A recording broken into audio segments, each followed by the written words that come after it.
ኢትስ ኖት አ ጌም። እንደ ጓደኛ አላወራም በዚህ ጉዳይ ሲሪየስ ነው የምናወራው። ምን መሰለህ አሁን አንተ ልክ ነህ። እነሱ ጥፋት የለባቸውም፣ በህግ ጥፋት የለባቸውም፣ አላጭበረበሩም እነሱ። ነገር ግን ሰዎች ተጨበርበረዋል። ምን አድርገን ነው አሉ ሰዎቹ የከሰሱት ሰዎች 1.7 ቢሊዮን ብር የተበሉ ሰዎች ምን አሉ? እነሱን አይተን የገዛ ነው፣ እኛ ካምፓኒውን አናውቀውም፣ ያመናቸው እነ ሰራዊትን ነው፣ እነዚህን ነው፣ ትልልቅ ሰዎች ናቸው ብለን አምነን ነው ገንዘባችንን የከፈል ነው እንጂ ድርጅቱን አናውቀውም። ስለዚህ ድርጅቱ እነዚህን ሰዎች ተጠቅሞ ነው ያጨረበረ። አየህ፣ ድርጅቱም ጥፋተኛው ድርጅቱ። አሁን እኮ ከተገኘ ድርጅቱ እኮ እነዚህ ሰዎች እኮ ላይታሰሩም፣ በህግም አይጠየቁም። ድርጅቱ ግን ብሩን ይዞ ጠፋ። ስለዚህ ብሩን ይዞ ስለጠፋ ግለሰቦቹ ክስ መሰረቱ። ክስ ሲመሰርቱ ምን ብለው ነው? ብራችን ተበላ፣ እኛ እነሱን አይተን ነው የከፈል ነው እንጂ ማስታወቂያ እስከዛሬ ቆይ ማስታወቂያ ድሮስ በታዋቂ ሰዎች እንጂ የሚሰራው በዱቄት ይሰራል እንዴ? ማስታወቂያ የት ቦታ ነው በማይታወቅ? ቆይ አንዴ እኔንም ስማኛ። ማስታወቂያ የትም ቦታ ሲሰራ በሚታወቁ ሰዎች ነው ወይስ በማይታወቁ ሰዎች ነው የሚሰራው? ይህን መልስልኝ። ማስታወቂያ አንተ ስለምትታወቅ ማስታወቂያ ስራ ብትባል ያ ድርጅት ህጋዊ መሆኑን ማረጋገጥ አለብህ። አንደኛ ዲና ሙፍቲን ጠይቀዋ። ዲና ሙፍቲ እዛ ቦታ ላይ ነበር አልሰራም። ማስታወቂያ ሰራ እያልኩ አይደለም። በተሰራው ነገር ላይ እንደ አንድ መንግስት ባለስልጣን አጣርቶ ነው መምጣት የነበረበት ወይስ አልነበረም? እሱም ትክክል አይደል። ስለዚህ ምንድን ነው መንግስት አምኖበት ነው የሰውዬ የመጣው ማለት ነው። መንግስት ሳያምንበት አይመጣም። አሁን ትሪኩ ምን መሰለ ማኛው ኖ መንግስት ምናምን ማስገባው ኖ መሄድ የለም። አሁን ዲና ሙፍቲ በዚህ ጉዳይ ላይ ገብቶ ሪቫን ቆርጦ ይሄንን ነገር ልጅት ነው ብሎ የመንግስት አካላት ገብተው ይሄንን ነገር አሳይተዋል። መጠየቅ ካለበት ዲና ሙፍቲ እስር ቤት ገብቶ ነው መጠየቅ ያለበት። አብሮ ጋዜጠኞች ነበሩ፣ አርቲስቶች፣ አስተዋዋቂዎች ነበሩ፣ ድምፃውያን ነበሩ፣ ተወዛዋዦች ነበሩ። በጣም ትልቅ ኢቨንት ነው የነበረው ያደረጉት ማለት ነው በመጀመሪያ። ነገር ግን አምባሳደር አድርገው ለምሳሌ ሎላ የምትባለዋን ልጅ ታውቃታለህ? ኢቢኤስ ስላለችው ልጅ ማለት ነው። እሷ ልጅ አሁን ሁኔታውን ካየች በኋላ ኢሚዲየትሊ የካቲት ላይ ከዚህ ድርጅት ጋር ያለኝን አምባሳደርነት የማስተዋወቅ የምናም ስራ ኦፊሻሊ አቁሜ ወጥቼበታለሁ ብላ ራሷን አገለለች። ሌሎቹ ግን ህዝቡ እየጮኸም እዛውን የቀጠሉት እስኪ ጠፋ ሰውየው ብሩን ይዞ እዛው ጠበቁ።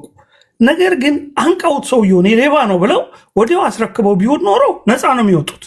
አሁንም እኮ ሰውየዎቹ ከተያዙ አንደኛው እኮ ከአሁን በፊት እስካሉካ ነው ምናምን የሚባል ደቡብ አፍሪካ ወስዳችኋለሁ ብሎ ማአት ሚሊዮን ብር ሰርቆ እኮ ጠፍቶ በኢንተርፖል የመጣው ለምን መንግስት አልጠየቀውም? አንተ እኮ አሁንም ያቺን ነገር አትችይኝ።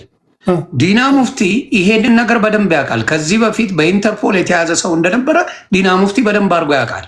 አያውቅም? አንተ እያወቅ ዲና ሙፍቲ አያውቅም ትለኛለህ? ዲና አላወቀማ። ዲና እኮ አላውቅም። የት ነው የምትሄደው? ብሮ እሱ አምባሳደር ነው። ወዴት ነው የምትሄደው? በደንብ ወጥሬ ነው የምጠይቅህ። እንደ ጓደኛ አይደለም ዛሬ ማወራ። ቻሌንጅ ልታደርገን የመጣው ዊገን ታወቅ ዲና ሙፍቲ ከዚህ በፊት ያኛው ሌባ እንደነበረ በኢንተርፖል የታሰረ እንደነበረ ሲፈለግ የነበረ እንደነበረ አንተ ካወቅ ዲና ሙፍቲ አካል የመንግስት አካል ሆኖ በመንግስት ላይ የሚሰራ ሆኖ ይሄን ነገር አያውቅም ብለህ ትመጣለህ? ተው ብራዘር፣ ተጠቃሚ ሆነዋል ወይ ነው። አሁን እኮ እነዚህ የ8 ሚሊዮን ብር መኪና እያንዳንዳቸው የወሰዱ ናቸው የታሰሩት። ወስዷል ወይ ነው። አሁን መኪናውን እኮ የሚገርምህ ምን ሆነ መሰለህ፣ መኪናው ራሱ እኮ ተመለሰ። ሊብሬ ስለሌለው ሊብሬ አልሰጧቸው። ሊብሬ ባለመስጠት 8ቱም መኪና ተመልሶ ተወሰደ። እኔ ልጁን ግን አደንቀዋለሁ። ይሄ ሌባውን አዎ፣ ምንድነው መሰለ አንትሽ፣ እኔ የምልህ ምንድነው፣ አንድ ሰው ካምፓኒው ነው አድቨርታይዝ ስራልኝ አልከኝ። አንትሽ መጣ፣ ሊጋሊ ተፈራረምን። በመንግስት ደረጃ ብዙ ማስታወቂያ ነው በቲቪ የተሰራው። ብዙ ሰው ነው በዛ ጉዳይ ላይ የገባው። በህጋዊ መንገድ መኪናዎቹን አስመጥቷል፣ አይተዋል። መንግስትም እሺ ብሏል። ይሄንን ማስታወቂያ ስራና መኪና ልስጥ ተባለ። የኢትዮጵያ ህዝብ ማን ነው እምቢ የሚለው? ማን ነው እምቢ የሚለው? መኪና ልስጥህና ማስታወቂያ ስራልኝ ቢባል ማን ነው እምቢ የሚለው? ዴርዝ ኖበዲ። ደግሞ ካየው ሌሎቹንስ እሺ፣ ሰራዊት ፍቅሬ በማስታወቂያ ስራ አንጋፋ የተባለ አንቱ የተባለ ሰው ነው። ማስታወቂያን የሚሰራ ጎበዝ ሰው ነው የነበረበት ነው። ሌሎችንም አልጠረጥራቸውም እኮ መንሱርንም ሌሎችንም እነሱ ሆን ብለው አድርገዋል፣ ወንጀል አድርገዋል እኮ አላልኩም። እነሱ አያደርጉም በሙሉ ማለት ነው። ግሩምም ብትል ሌሎችም ብትላቸው አርቲስቶቹ እንደዚህ አይነት ሌብነት ውስጥ የሚገቡ ልጆች እኮ አይደሉም፣ ንጹህ ልጆች ናቸው። እሱን ነው የሚያልኩ ያለው። ነገር ግን በህግ ስታይ ደግሞ ዋናው ወንጀል አድራጊ ከጠፋ ሁለተኛው ነው የሚያዙ። ለዛ ነው ህግ እኮ ያው ብላይንድ አይደለ። አሁን የከሰሰው ዮናስ የሚባለው ዳያስፖራ ነው፣ ለብሰ እዚህ የሚኖር ነው። የመጀመሪያ ከሳሽ በጠበቃ ነው የከሰሰው፣ መንግስትም አልገባም እዚህ ውስጥ። በጠበቃ ግን ሲከስ ሁሉንም ያሳገደው አንደኛው ከሳሽ ነው፣ መጀመሪያ ብር የተበላ ብሎ። ሌሎቹ በሙሉ አላሳገዱም ነበር። ንብረታቸውን፣ መኪናቸውን፣ ቤታቸውን ሁሉ ነው ያሳገደባቸው። ከዛ በኋላ ዋናው ድርጅቱ ስለሌለ ድርጅቱ ደግሞ ፈቃድም የሌለው በጣም የሚገርም ያ ሁሉ ሲሰራ እንዴት ፈቃድ አለው ወይ የለውም ያልተባለ መንግስት እንዴት አልጠይቅም? ቆይ እኔ አሁን ይህን የምጠይቀው ማን መሰለ? መንግስትን ነው የምጠይቀው። ፈቃድ እንዳለው ምናምን የሁላ አድቨርታይዝ ሲደረግ መንግስት ምን ሲሰራ ነበር? ጫት ሲቅም ነበር፣ ሲቀመቅም ነበር፣ ምን ሲያደርግ ነበር? ሀገሩ ላይ የሚሰራ ነገሮች አይደሉ? ሀገር ላይ የሚሰራን ነገር መንግስት ኮንትሮል ማድረግ አለበት ወይስ የለበትም? አለበት፣ ግዴታው ነው። ስለዚህ እንዴት ነው መንግስት ዝም ያለውን ስራ ሌላውን እንትን ሊባል የሚችለው? አዲስ አበባ ፖሊስ አጣራ ነገሩ። ከዛ በኋላ ግን ፌዴራል ይሄ በጣም ውስብስብ ወንጀል ስለሆነ እኔ አጣራዋለሁ ብሎ ፌዴራል ወሰደው እና ማጣራ ጀመረ። ሰዎቹ ግን በፍትሐ ብሔር ነበረ ውል ስላላቸው ውል ሲኖር ወንጀል አይሄድም። ገባው በውል ላይ የተመሰረተ ነገር ስለነበረ ግን ወንጀል ኤሌመንት ስላለበት ፌዴራል ገባና አሁን ወደ የማሰሪያ ትእዛዝ ማውጣት ውስጥ ምናምን ውስጥ ተገባ ማለት ነው። ግን ዞሮ እኔ አሁን እነ ሰራዊትም ሌሎችም አርቲስቶች ኦነስትሊ አድርገውታል ሳያውቁት። በተለይ መንሱር ምንም ሳያውቅም እሱ ያስማማኛል አልኩ። ምን ሲሄድ ግን ከተጠያቂነት ደግሞ አይድንማ። ዮኒ አለማወቅ ከተጠያቂነት አያድንም። ስለዚህ ዲና ሙፍቲ ነው መጀመሪያ መጠየቅ ያለበት። ምክንያቱም ህዝቡ ሁሉም በላይ ዲና ሙፍቲ ነው ያመነው። ምክንያቱም እሱ ነው ሪባን የቆረጠው፣ ድርጅቱን ለህዝብ ያስተዋወቀው ዲና ሙፍቲ ነው። ሌሎቹ ማስታወቂያ ነው የሰሩት። ገባ? ማንኛውም አርቲስት ገንዘብ ሲከፈለው ማስታወቂያ ይሰራል። እንደዛ ማስታወቂያ ሰርተዋል። ከዚህ የድርጅቱ ግንኙነት ጋር ሊጠየቅ የሚችለው አንደኛ ትልቁ ነገር የፓርላማ አባል ከሆነው ከዲና ሙፍቲ ነው የመጣው። ፈቃድ የተሰጠው ከመንግስት ነው። ስለዚህ ለምንድን ነው አርቲስቶቹ የሚታሰሩት? አርቲስቶቹ ከመታሰራቸው በፊት አቶ ዲና ሙፍቲ ታስረው ይህንን ነገር የፈጸሙት ይህንን ነገር የይለፍ ደብዳቤ ጽፈው አረጋግጠው ህዝቡን ገንዘብ መቀበል ትችላላችሁ ብለው ለህዝብ ያስተላለፉት እነሱ ናቸው። እና ከነሱ በፊት ለምንድን ነው አርቲስቶቹ ታስረው ይጣራባችሁ የሚባሉት? እስማማለሁ። ስለዚህ መንግስትም የገባበት ጉዳይ ስለሆነ ምንድን ነው መሆን ያለበት? በግልጽ ማስታወቂያ የሰራው ሳይሆን እንዳልከው በተወሰነ መልኩ ከእናንተ ጋር ልስማማ። ምን በሚለው አለማወቅ ከኃላፊነት ከተጠያቂነት አያድንም በሚለው ልስማማ። የመንግስት ባለስልጣናት ገብተው በዚህ ነገር ላይ ፈትፍተው ሪቫን ቆርጠው ይህን ነገር አፕሮቭ ካረጉ በኋላ ለተሰራው ስራ ቅድሚያ መጠየቅ ያለበት ሪቫን ቆራጩ እንጂ አድቨርታይዝ ያደረገው አይደለም። በኔ አድቨርታይዝ ያደረገው ማኛው አምባሳደር ዲና የተገኘበት የመስቀል አደባባዩ ኢቨንት መኪኖችን ለሰዎች አምጥተን ልንሰጥ ስለሆነ ባዘጋጀነው እንደ እንግዳ ተገኝልን የሚል ነው እና እንደ ዝም ብሎ እንደ ክብር እንግዳ እና ቼክ አታረግም እንዴ? ቆይ አንተ ቼክ አታረግም? አንተ ማድረግ ነበረበት። ደይጋው ስለዚህ ቼክ ማድረግ የነበረበት ምንድን ነው? እንደ አንድ ባለስልጣን ቆይ ምንድን ነው የጉዳይ ብሎ ቆይ አጣርቼ እዛ ቦታ ላይ ይገኛለሁ ብሎ ቼክ አድርጎ ያንን ነገር ፋይንድ አውት አድርጎ ከዛ በኋላ ነው መግባት ያለበት። ያ ቅን ልቦና ነው። ዞሮ እነሱንም ሌሎችንም ጉዳት ላይ የጣላቸው ቅን ልቦና ነው። አሁን ሰራዊት በተለይ በጣም ልምድ ያለው ሰው ነው።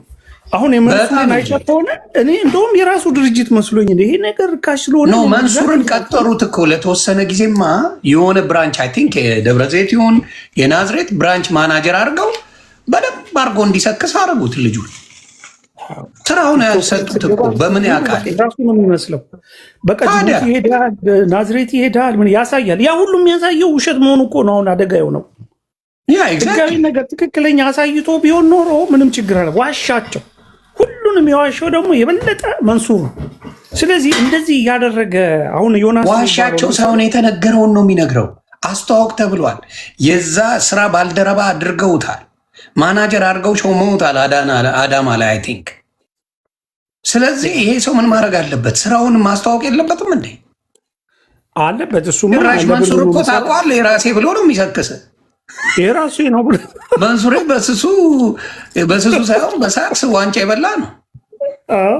እኔ እሱ መስሎኛል። የመጀመሪያማ ቶሎ በሉ መንሱር እኮ ስፔስ ኤክስን እኮ አሁን ላስመጥቅ ነው የሚል ሰው ነው። ቀላል ሰው አይደለም እኮ መንሱር። በሳክስ እንደ ቀልድ ነው። እና መጀመሪያ ያሳገደው እዚህ የሚኖር ነው እና እዚህ ቴክሳስ ነው የሚኖረው ዮናስ የሚባለው። እኔ እንደውም ቼክ አረኩት። ምንድነው ይሄ ነገር ስብህን አየሁት ምናምን ብዬ ማለት ነው። እንዴ በሉኛ መኪና ነበረው ሌላ ሽጦ ነው እንደውም በርካሽ ነው ብሎ ሙሉ አንተ ነህ። ግን እንደ መንግስት አባልነትህ መከሰስ ያለበት መጀመሪያ ዲና ሙፍቲ ነው ብለህ አስበው። ዲና ገንዘብ አልወሰደማ። ቅን ልቦና የሚባል ነገር አለ። አንተ በቅን ልቦና የምታደርገው ነገር ጥቅም ካላገኘህበት ለምን ትጠየቅበታለህ? እነሱ እኮ እነ ሰራዊት እኮ አንዳንድ መኪና መውሰዳቸው ነው ጥፋቱ። ባይወስዱ እነሱም በቅንነት ያመለሰ እሱም እኮ አልኩህ እኮ አንተሽ እነሱ አሉ ሊብሬ አልሰጣቸውም። ዛሬ ነገ እያለ ዋቴ አድርጎ በሙሉ 8ቱም መኪና ተመላሽ ሆነ። እሱ በጣም ያሳዝናል። ግን ዞሮ ዞሮ አይቀጡት ያሳዝናል። ሊብሬ ስላልሰጣቸው በሙሉ ተመለሰ። እግዚአብሔር ምስክሬ። ልጁን አድርጌዋለሁ። ደግሞ ለሁለተኛ ጊዜ እኮ ነው። ከአሁን በፊትም እንደዚህ ደቡብ አፍሪካ ወስዳችኋለሁ ብሎ ሚሊዮን ብሮች ሰብስቦ እልማል። ልክ አሁን ተመልሶ ደግሞ ሰዓቷን ጠብቆ ስም ቀይሮ ከች ብሎ ያችኑ ሰራ። አሁን በጣም ያሳዝነኝ ደግሞ ሰለሞን ቦጋለ ነው። ሰለሞን ታስሮ ምናምን የማያውቅ ልጅ አሁን ገብቶ በቃ ግራ ገብቷቸዋል። በሰንሰለት በምናምን ድራማ ማን ይመስለኝ ቱ ቢ ኦነስት። ግን ምንድነው አስተማሪ ነው። እኔ እንደ ህግ ሰው ምነግር ነገር ምንድነው ከተጠያቂነት መዳን አይቻልም። ግን ማቅለያ አላቸው እነሱ የጥፋተኝነት ማቅለያ አላቸው። አንደኛ። ሁለተኛ ደግሞ ዋናው ከእስራኤል ዳንሳ ጋር ሲዘርፍ የነበረ ሰውዬ ነው። የእስራኤል ዳንሳ ጀለሱ ነበር። እኔ እሱን አይደለም ያቦት ባለፈው ደቡብ አፍሪካ በስፖርት የአፍሪካ የዓለም ዋንጫ ነው ምናምን ሲኖር እንትን አረጋ ወስዳቸዋለሁ ብሎ ማዕት ህዝብ ገንዘብ ከእስራኤል ዳንሳ ጋር ሲሸክል የነበረው እና ከዚህ በፊት አታስታውስም እንደ ዮኒ በዓለም ዋንጫ ዘመን የአገር ሳቢ በልቶ እየተፈለገ ነው ምናምን ሲባል የነበረው በወያኔ ዘመን ነው ተብሎ ደግሞ በብልጽግና ብላ ተብሎ እኮ ነው። በዚህኛው ይብላው ብሩንማ በደንብ በላ። ግን ምን አላሰበም መሰለ? ኮንስኮንሱን አላሰበም። ከበላሁት ብሩን ከሰበሰብኩት በኋላ የት ነው የምኖረው? በምን ሁኔታ አሸጋግሯለሁ ብሩን? ከዛ ሰላም አግኝቼ የት ዓለም ላይ ልኖር ይችላለሁ ብሎ አላሰበም። አይ ቲንክ የሚመስለኝ የሚገርምህ ምን እንደሆነ ልንገርህ። ያን ሁላ ጊዜ የወሰደው ቀስ እያለ ገንዘቡን እስኪያሸጋግር ነው። እስኪያሸጋግር መኪናውን እዛ አስቀመጠና ከዛ በኋላ ይቴግር ኦቨር ዘንድ ባናታችሁ ተተከሉ ብሎ ወጣ። ጓደኛውንም ጥሎ ነው ሄደው። አንደኛው እኮ አለ፣ አንደኛው ተይዟል። ሁለት ነው ደግሞ ፓስተርም ነው አሉ። ፓስተር ነው እኮ ዮኒ አታውቀውም እንዴ? ኧረ በለው እኔ ምን አላውቅም። ሃሌሉያ የሀገር ግንባር ይዞ የጸለየ ሰው እኮ ነው። ወይኔ በላቸው። ስንት ግንባር በእጁ ያስጨነቀ ሰው እኮ ነው።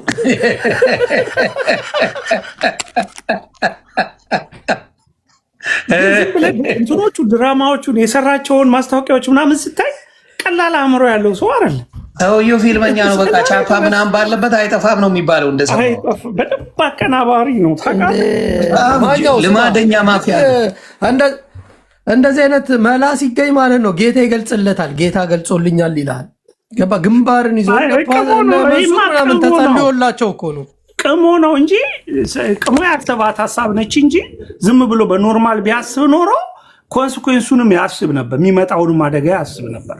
ለማንኛውም የትም ዓለም ቢገባ ይሄ ሰውዬ በስሙ በፎቶ ተይዞ አዲስ አበባ መምጣቱ አይቀርም። የትም ዓለም ገብቶ መጥፋት አይችልም። አንደኛ እሱ ነው። ሁለተኛ ነገር ምንድን ነው? እሱ ሲመጣ ደግሞ እነሱ ነፃ ነው የሚሆኑት፣ እነ ሰራዊት ምናምን ማለት ነው። ሁላቸውም ይለቀቃሉ፣ ዋናው ሰውዬ ከተያዘ ማለት ነው። ግን ብራዘር እቺ ሳክስ ነች፣ መቼም አይያዝም፣ መቼም አይመጣም። ምክንያቱም የት ታገኘዋለህ? ብታመጣውስ ምን ታደርገዋለህ? ገባ?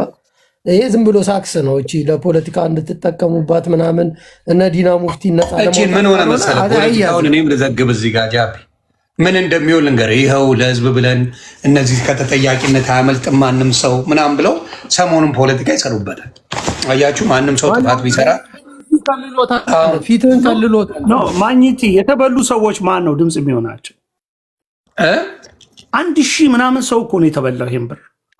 እነዚህ እኔ ይኸውልህ ምን ይሁን መሰለህ፣ አበሻ ገብጋባና ሆዳም ስለሆነ ሁሉም እያልኩ አይደለም፣ ገብጋባና ሆዳም ስለሆነ አንዳንዴ እውነት የማይመስል ነገር ነው ብሎ ሲባል ሮጦ ገንዘቡን ያፈሳል። ካያችሁ ብዙ ጊዜ አሁን ለምሳሌ ካናዳ በዚህች ያህል ብር እንልካለን ሲባል አውሮፓ በዚህች ያህል ብር እንልካለን ብለው ብሩን አነስ ካረጉ ገንዘባቸውን ቶሎ ያፈሱና ከዛ በኋላ አበሻ መጮ ነው። ከዛ በኋላ የሚሆነው እውነት የማይመስል ነገር ከሆነ ቆም ብለህ ጠይቅ። እንኳን እሱ አይደለም ኢትዮጵያ ላይ ቪትስ የሚባል ወይ የሆነ መኪና ተራ መኪና በዛ የማይገዛ ዩዝድ የሆነ በዛ ማትገዛውን ብራንድ ኒው ካር 1 ሚሊዮን በማይሞላ ትገዛለህ ስትባል ቆም ብለህ ማታስብ ከሆነ ዶማ ነህ። አየህ፣ እውነት የማይመስልን ነገር እውነት አስመስለው ሲያወሩ እውነት ነው ብለህ ከመጣ ካልመሰለ አይደለም። በቃ የማይመስል ነገር እውነት ሊሆን አይችልም። ግን አበሻ ምን አለ መሰለ ችግሩ ከሆነ ነገር ጋር ቶሎ ብሎ በቃ ለኔ ሰጠኝ ብሎ ይንገበገባል። ከዛ ከብሩም አይሆን ከምኑም አይሆን አፈር ይገባል። ከዛ ያለቅሳል መጥቶ። ይሄ የአበሻ ልምዱ ነው። ሁልጊዜ የአበሻ መስታይክ እውነት የማይመስል ነገር ከሆነ አላረግም። እኔ እውነት አይመስልም አይደል? አም ግድ እውነት ቢመስል ታድርገዋል። ስለዚህ አበሻ አብዛኛው ጊዜ የምታታለው እውነት አስመስለ የሆነች ነገር ታመጣለታለ፣ ከዛ ይረባረባል፣ አፈር ከድሜ ይበላል። ይሄ ነው እንግዲህ እንደማየው እኔ እንደተረዳሁት ማለት ነው። እና አብዛኛው የተሳሳተ ነው።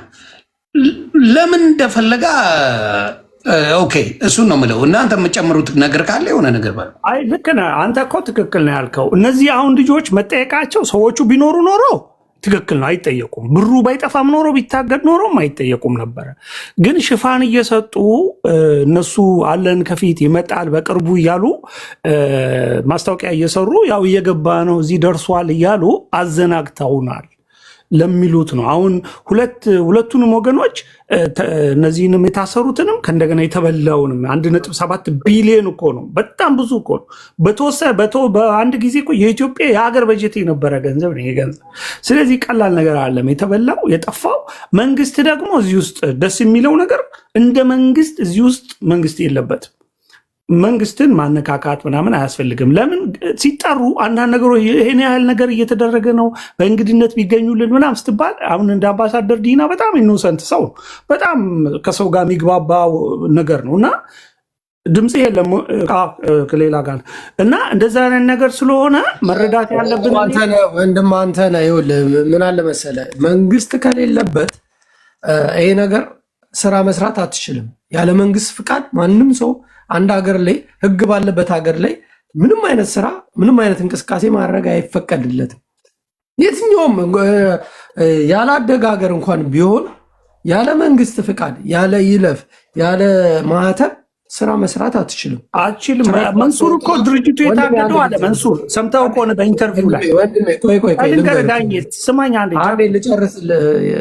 አንዴ ስማኛ፣ ፈቃድ የለውም ድርጅቱ እኮ ድርጅቱ ፈቃድ ሳይለጥፍ እየሰራ ነው ተብሎ ነው እኮ የታሸገው መጀመሪያ።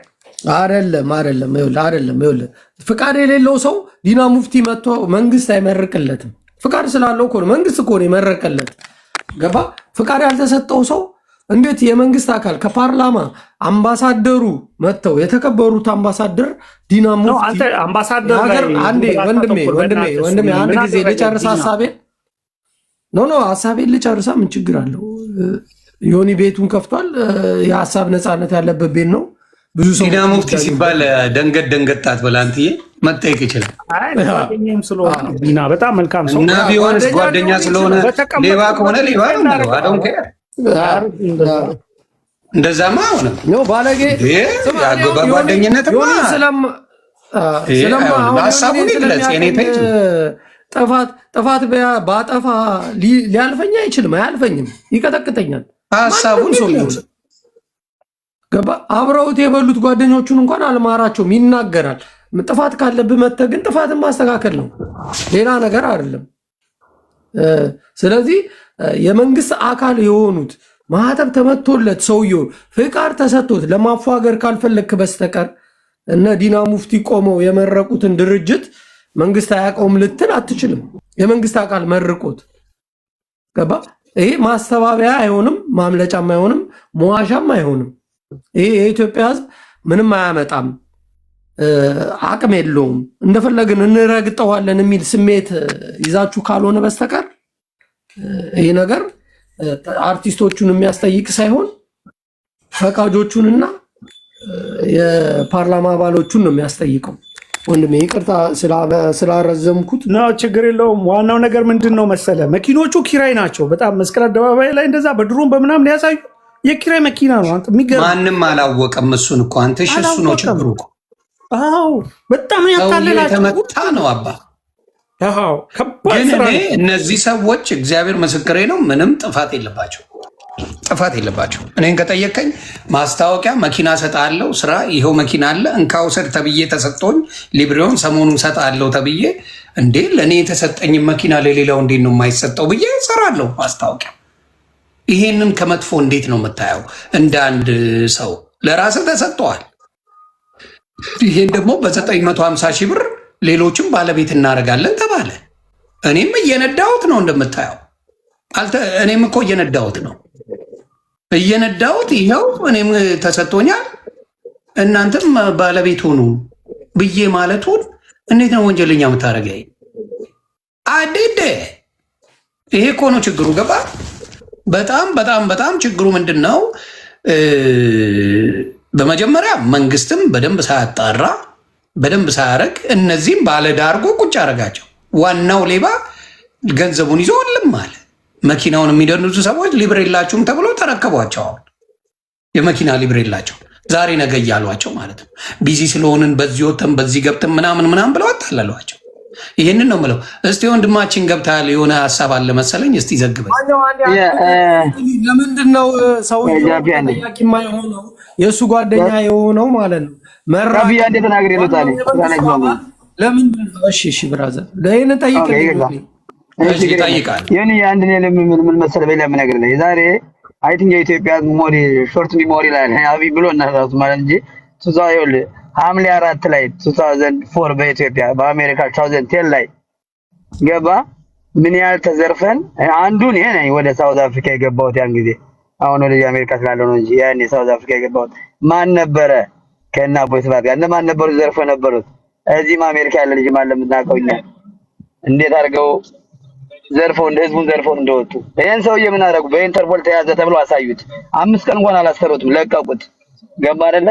that means አሁንም ይሄ ዲና ሙፍቲ መጥቶ ዋናው አጋፋሪ ፊት ለፊት የተናገረው እያለ ከስር ያሉት ምን ያደርጋሉ? ዲና ሙፍቲ ያውቃል ግጥም አድርጎ የሰውዬ በኢንተርፖል ተይዞ እንደመጣ ይሄን ስራ እንደሰራ የሎ ታክሲ የሚል ነገር እንደነበራቸው መጀመሪያ ገባ አይደል? የሎ ታክሲ እንደዚህ በሌሎ ታክሲ አጭበል ብሎ በዛ ተሳካ ሲል ነው በዚህኛው መጥቶ በፌቴክ ከየትም መኪናዎች ለቃቅሞ መስቀል አደባባይ ያደረገ ህዝቡን ዋናው ተጠያቂ መሆን ያለበት ዲና ሙፍቲ ነው። በቃ ምንም ጥያቄ የለውም። ያቃለይ በደንብ እያወቀ ነው። አርቲስቶቹ ምናምን ገባለ ዝም ብሎ ከተባሉ ከተቆነጠጡ ዝም የሚሉ ናቸው። መንሱር ጀማል ምን ያቃለበት ስለፈለፈ ነው እንዴ? ወግራለ እንዴ? ከዛ ወጥቶ ዝም ብሎ ከተባለ ከተቆነጠጠ አለ በሌ ተባሉ ይላል እንዴ? ፀሐዩ መንግስታችን እያለ ምን እኔ በሱ አልፈርድም። እና ኤኒዌይ ወንድም አለም በደንብ ያቃሉ እንግዲህ እዛ እስር ቤት ሳያወጣ እና እኔ ወንድም ማለት መንግስታችን ተመቸኝ አባት በደንብ ያውቃሉ። ዲና ሙፍቲ በደንብ ያውቃል። ሌላውን ነገር ብታዩ ዲና ሙፍቲ ትናንትና የመጣ ባለስልጣን አይደለም። በደንብ ፈልፍሎ ያውቃል ማን ምን እንደሆነና ይሄን ለህፃን ልጅ ማታለያ መሆን የለበትም።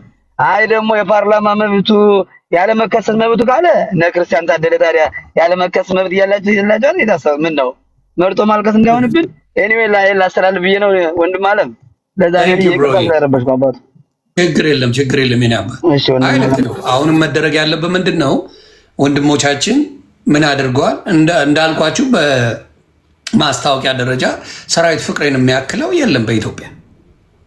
ለዚህ ለማይረባ ነገር ብሎ ህይወቱን የቀየረውን በህይወቱን ቢዝነስ የሰራበትን በትክክል ቆንጆ ህይወት እንዲኖር የሆነበትን ላይፉን ለማይረባ ቆርቆሮ ብሎ ላይፉን አያበላሽ።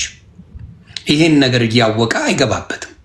የመንግስት ባለስልጣናት በዚህ ነገር ላይ አፕሩቭ አድርገው የመጡትን ነገር ማስታወቂያ ስለሰራ ተብሎ ፍርድ ቤት አንጠልጥሎ ወስዶ በካቴና አድርጎ አዋርዶ ማድረጉ ያውም የሚያሳዝነ ሰራዊት ፍቅሬ እናቱ ሞተዋል። ሀዘኑ ላይ ያለ ነው አንጠልጥለው የወሰዱት ሀዘን ላይ ነው በአሁኑ ሰዓት። እግዚአብሔር ምስክሬ እኔ ራሱ በስልክ አይዞ እግዚአብሔር ያጽና ብየዋለሁ። ከዛ እስር ቤት ገባ ተባለ። እንዲህ ነው ያልኩት። ገባ ቢያረግ ኖሮ ረግጠዋለሁ። እኔ ችግር የለብኝም። ካጠፋ አጥፍታ እለዋለሁ። ግን እነዚህ ሰዎች በዚህኛው ጉዳይ ከጠየቀኝ ሸዋሸዋ ተሰርተዋል። ሸዋሸዋ ነው የተሰሩት። ተታለዋል።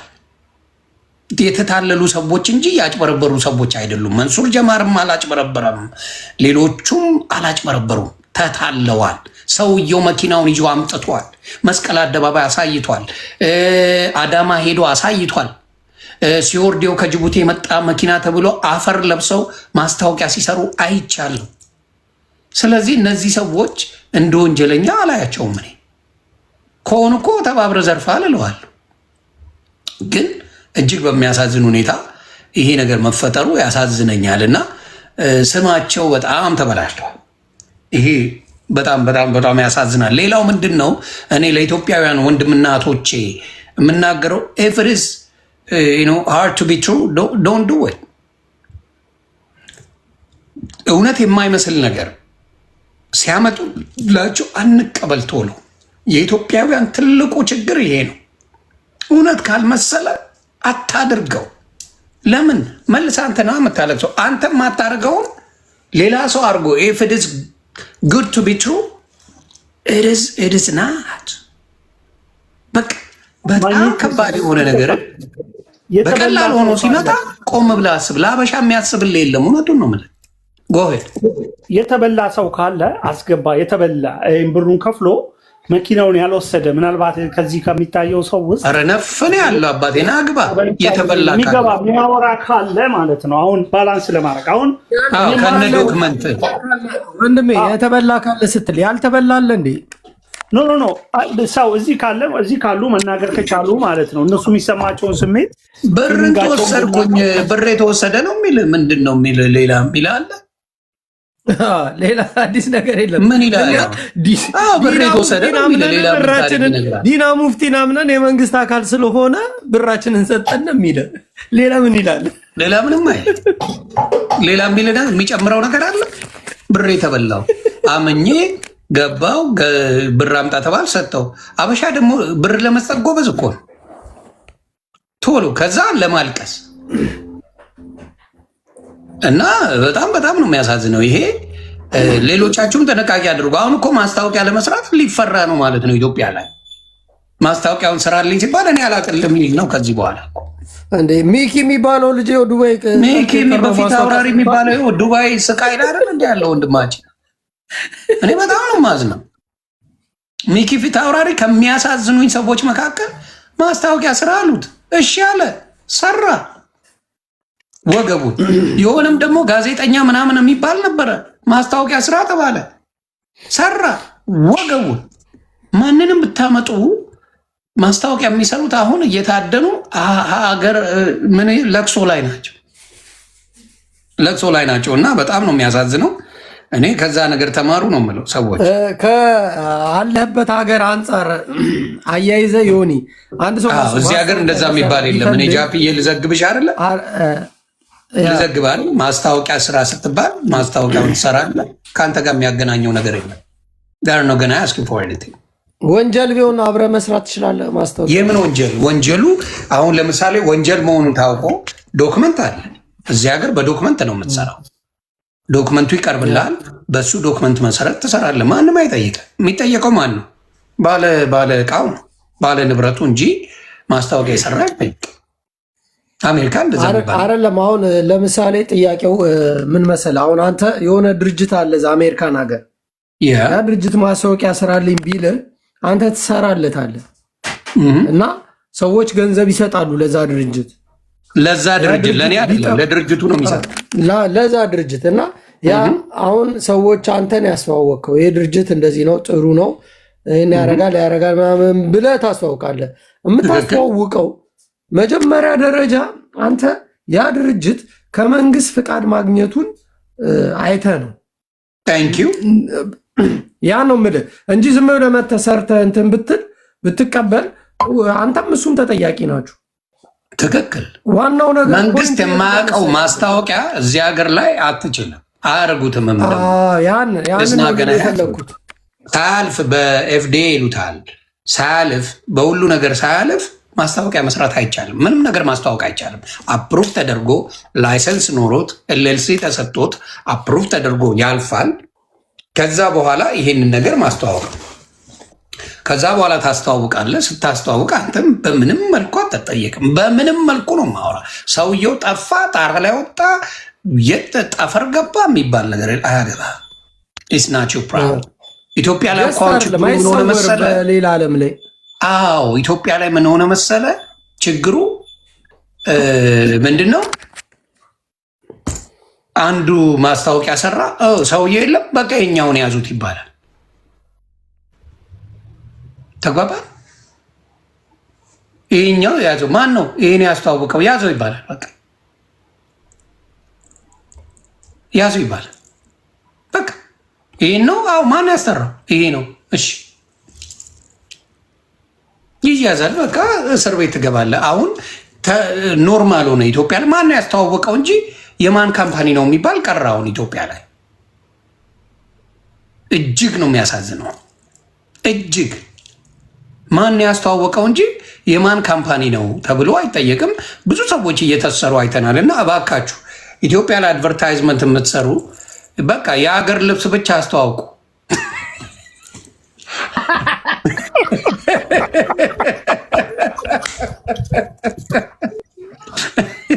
ከሀገር ልብስ ውጭ ለምን ሀገር ውስጥ ስለሆነ የትም ስለማይሄዱ ጉሮሮም ትይዘዋለን። ከሀገር ውስጥ ልብስ ውጭ ምንም ማስታወቂያ ባትሰሩ እንደዛ ባይነኝ። እስኪታ ሌላው ደግሞ ምን መሰለህ ሪል ስቴት ነው። ወንድማችን ይሄንን ለምንድን ነው መልስ ማሰጠን? አንተ የፓርላማ አባል ነህ፣ የመንግስት ደጋፊ ነህ።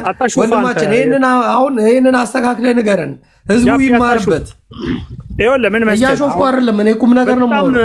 ዮኒ ከዚህ ጋር አንስተህ ብናወራ ጥሩ የሚሆነው ምንድን ነው እቃ ውሰድልኝ እባክህን ለአንድ ሰው ቡና ነው ምናምን ተብሎ ሀሺሽ እየወሰዱ ታስረው ያሉ ልጆች አሉ። አሁን ባለፈው ዜና ሰምተህ ከሆነ ማለት ነው። በጣም የሚገርም ሻንጣ ውሰድልኝ እየተባለ ሌቦች ናቸው የናይጄሪያዎች የሆነ ነገር ማን ሰው ይታሰራል። ናይጄሪያማ እንደዛ ሌባ ናቸው እነሱ። አላዝንላቸው በእንደዚህ አይነት ነገር ሆን ብለው ነው። ኢትዮጵያዎች ሰገጤ ናቸው፣ አያውቁም፣ የኢትዮጵያ ሴኩሪቲ ሲስተሙ የደከመ ነው በሚል ሙድ ነው ያቺን ሊያደርጉ የፈለጉት እንጂ ተከፍሏቸው ነው። ዝም ብሎም አያስተላልፍ። ስለዚህ በዚህ ነገር የኢትዮጵያ የሰሩትን ነገር በጣም ነው ማደንቀው። በዚህ ጉዳይ እንዳይተላለፍ አድርገው መያዛቸው እጅግ የሚደነቅ ነውና ተነጋግረው የሚሰሩ ናቸው። እኔ እንኳን ብዙዎች ወደኛ ሀገር የሚገባ ካልሆነ በስተቀር ከናይጄሪያ ወጥቶ ወደ መካከል ወደ ቻይና ወደ ምናምን የሚሄደውን የኢትዮጵያ አየር መንገድ ቦሌ ላይ ሲያገኝ እያደነ የሚይዘው ነገር አጀንዳ ማስቀየረች። ግን በጣም ትችላለህ ፖለቲካ አንተሽ። አይ ተቀባባይ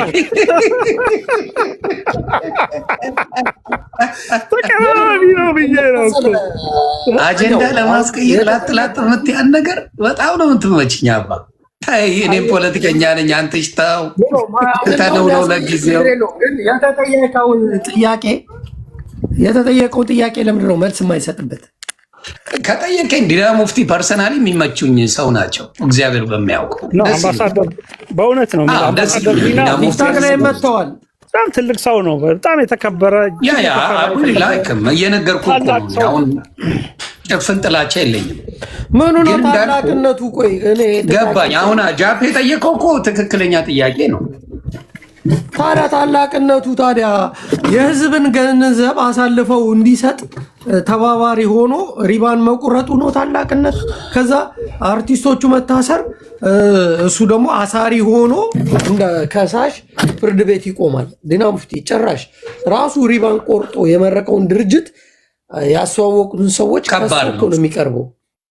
እኔ ከጃፒ በዚህ ሀሳብ ከጃፒ ጋር ነኝ። እውነት ለመናገር በወንጀል እዛ የተገኘ መኪናውን የነዳ እዛ ያቆመ ያሸበሸበ ያጨበጨበ ምን ሁሉም እኮ ተሳታፊ ነው። ወንጀል ስለተፈጸመ የተጠያቂነት ደረጃ ላውራበት አንዴ። ነገር ግን ደረጃ አለው። አንደኛ ደረጃ ተከሳሹ ባለ ድርጅቱ የድርጅቱ ባለቤቶች ናቸው፣ ባለፈቃድ። ሁለተኛ ደረጃው ደግሞ ተጠቃሚዎች ናቸው፣ ገንዘብ የወሰዱት። በዛ ገንዘብ ያልወሰደው ውል የሌለው ምን የሌለው ሰው በዛ ጋር ሲያልፍ ያገኘውን አንደኛ እሱ ነው ብለህ ማለት ፌር አይደለም። ፌር ለማድረግ ደረጃ ማስቀመጥ አለብህ። ይሄ ሰው በዛን ቀን የሆነ ኢቨንት አለ ብትገኝልን ሲባል በቀን ልቦና ተገኘ።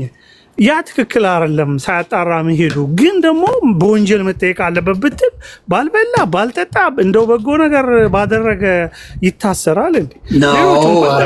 አንድ ቆይ እዚህ ጋር ጋማ ልልሽ ነው አባት። ቆይ ጃፒ እኔ ልጠይቀው። ቆይ ልጠይቀው። ምንም ሳይበላ እኔ አሁን ጃፒ እኔ ልጠይቀው። ከዲና ሙፍቲ የሚጠበቀው የገቨርንመንት አሰራር ነው። እቃቃ ተጫዋች አይደለም። ትልቅ የገቨርንመንት ቦታ ላይ ያለ ሰው ነው፣ አምባሳደር ነው። ስለዚህ ይህ ሰው የሆነ ቦታ ላይ ግብዣ ሲጠራ ወይም ይህን ነገር አድርግ ሲባል ሳያጣራ ይሄዳል የሚል እምነት የለኝም። አንተም ይኖራል ብዬ አላስብም። ስለዚህ አጣርቶ ይሄ ነገር አምኖበት የሄደው እንጂ ጠርተውኛል ልሂድ ብሎ እንደ ወጥ ቀማሽ የሚሄድ ሰው አይደለም። አጣርቶ ነው የሚሄደው።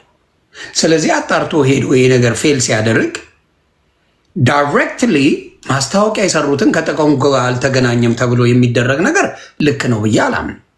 በመጀመሪያ ደረጃ እንዳልኩ እነዚህ ሰዎች መኪናውን ነው የሰጧቸው። መኪናውን ሊብሬ ሳይቀይሩላቸው ሰጥተው አንድ ብር እንኳን ሳይሰጧቸው ሸዋቸዋን የሰሯቸው መልሰው ወሰዱት። ቢያንስ 3 ወር ወይ 2 ወር መጠቀማቸው ጥሩ ነው። ቢያንስ በነፃ ንርተውታል። ከዛ ውጭ ግን የተጠቀሙት ሌላ ጥቅም የለም። ብዙ ስለዚህ ጉዳይ ተጩኋል። በጣም ነው ፍንቴክ ተብሎ ያልተጮኸበት ቦታ የለም። ስለዚህ በመጀመሪያ መንግስት ይሄንን ጉዳይ አፕሩቭ አድርጎታል። መካድ አያስፈልግም። አፕሩቭ ካላደረገ ከመንግስት ለአቶ ዲና ሙፍቲ ሂድ ሳይባል በገዛ ፍቃዱ አይሄድም፣ አያደርገውም፣ አይችልም። እንደማይችል አንተም እኔም እናውቀዋለን። በገቨርንመንት ደረጃ ያለ ሰው የገቨርንመንት ሰራተኛ ሆኖ ትልቅ ባለስልጣን እዚህ ቦታ ላይ ና ሲባል ከዛ አውቶራይዝ ሳይደረግለት መጥቶ በገዛ ፍቃዱ ሪባን አይቆርጥም። ይህን ተስማማለሁ ወይስ አትስማማም? አንትሽ አዎ እሱም እኮ ደረጃው ነው እንጂ እንትን እኮ ተሳትፎ አለው እዛ ጋ እኮ ነበረ። ግን እሱን ነው ግንኙነት ነበረው ወይ? አዎ የጥቅም ግንኙነት ነበረው ወይ? በህግ ስታየው ህግ የሚያየው የመጀመሪያ በውል በጥቅም ግንኙነት ብሎ ለራሱ ትርፍ ለማግኘት ብሎ ያደረገው ተጠያቂ ሆነ። ግን ምንም ትርፍ ለማግኘት ያልሆነና ይሄ ነገር መልካም ስራ ከሆነ መልካም ስራን ልደግፍ ብሎ ከሆነ ሄደው ቅን ልቦናውን አይተህ ደግሞ ያው እሱን ለጊዜው ታልፈዋል። ምንም የተለመደ ነገር ነው። እነዚህ ሰዎች ለመልካም ስራ እኮ ነው። አንተ አሁን ያልገባ ነገር ምንድን ነው? እነሱም ተጠቅመው ህዝቡ እንዲጠቀም ነው የፈለጉት እንጂ ህዝቡ እንዲጎዳ አይደለም። እሱ ባገኝ ሰራለሁ። እውነቱን ልንገርህ እኔም ባገኝ ሰራለሁ። ችግሩን ስራ ስለሆነ ማለት ነው። እነዚህ ማስታወቂያ የሰሩት ሰዎች መጀመሪያ ከመንግስት የይለፍ ደብዳቤ እንዳለው ድርጅቱን አውቀው ከዛ ደግሞ የፓርላማ አባል የሆነው ዲና ሙፍቲ መጥቶ ስለመረቀው ምንም አይነት ወንጀል አለበት ብለው ስላላሰቡ ነው። ዋናው ኃላፊነቱን የሚወስደው ዲና ሙፍቲ ነው፣ መራቂው። ቆይ ከዛ በፊት አንድ አለ እዚህ ጋር የማመሰግነው ሰው አንዴ ኮፊ የሚባል ሰው ምን አለመሰለ ማኛው የትራንስፖርት ሚኒስትሩን ረሳችሁት? ምንድን ነው እሱ ሲሰራ የነበረው አለ። ትክክል እኮ የትራንስፖርት ሚኒስትሩ ምን እየሰራ ነበረ? ይህ መኪና ሲመጣ ምን እያደረገ ነበረ? ይሄ ነገር ሌጋሊ መሆኑን አለመሆኑን የትራንስፖርት መገናኛ ሚኒስትሩ መጠየቅ የለበትም? እሱ ነገር ነበረበት። እሱ በዋናነት እሱ ሰውዬ እሱን ነው የምልህ። አሁን እሱ ማወቅ ነበረበት ብትለኝ እሱ እንደውም ይሄ ድርጅት ክሬዲቱን የራስን ነው የምወስደው። ኮፍዬ አንተ ስለጠየቅ ለአንተ ነው ይሄን ክሬዲት የምሰጠው። የስ እኔ እኮ የተገኙት ሁሉም ተጠያቂ ናቸው እያልኩ ነው፣ ግን ደረጃ አለው ነው። የጥቅም ተካፋይ የሆነና የጥቅም ተካፋይ ያልሆነ ዝም ብሎ አስተዋጽኦ ያደረገ ሰው እኩል አይደለም። እነዚህም የታሰሩት ልጆች እኮ መኪና አንድ በነፍስ ወከፍ የወሰዱ ናቸው። የ8 ሚሊዮን ብር አንዴታችንም የሆነ ነገር ጻፈች፣ ደስ የሚል ነገር ላንብብላቸው። አስዬ ጻፈችውን ላንብብላችሁ። ቤተሰብ ማስታወቂያውን ብቻ ከሰሩ አይጠየቁም። ከዛ ምን ይል መሰለ፣ ቆይ አንዴ አይጠየቁም። የኢትዮጵያ ሕግ ቆይ አንዴ የኢትዮጵያ ሕግ ነው ካምፓኒው ያለ ተቀባይነት ዶክመንት መስራቱ ያንን የሚመረብሩበት ምንም መንገድ የለም ኢትዮጵያ ውስጥ ነው የምትለው ታች። ለመመርመር ብዙ ነገሮች ላይ አይጠቀሙም እነሱ እንዳልኳችሁ። በተለይ ለሀብታም ያለው መንገድ አክሰሱ በጣም ብዙ ነው ኢትዮጵያ ውስጥ። ለሀብታም አለው ለተባለ ያለው አክሰስ በጣም ሂውጅ ነው፣ ለችስታው እንጂ ለሌላ ነገሩ በጣም ከባድ። ስለዚህ አሁን ባለው ነገር ላይ መጀመሪያ የመንገድ ትራንስፖርቱ እንዴት ነው ዝም ያለው? እንዴት ነው የማይጠየቀው? መጠየቅ አለባቸው ብዬ ነው ማስበው። ግን ይህን ሁሉ ሰው ይዞ ገደል የገባው መንሱር ጀማል ሁሉንም ሰብስቦ መጀመሪያ ሄዶ ሰብስቦ እያንዳንዳቸውን እያመጣ እዚህ ገደል ውስጥ የከተታቸው ማኛው ለአብይ ሳምባይን እሰጣለሁ ያለች እኮ ነው መንሱር ደስተለኛለች። ማኛው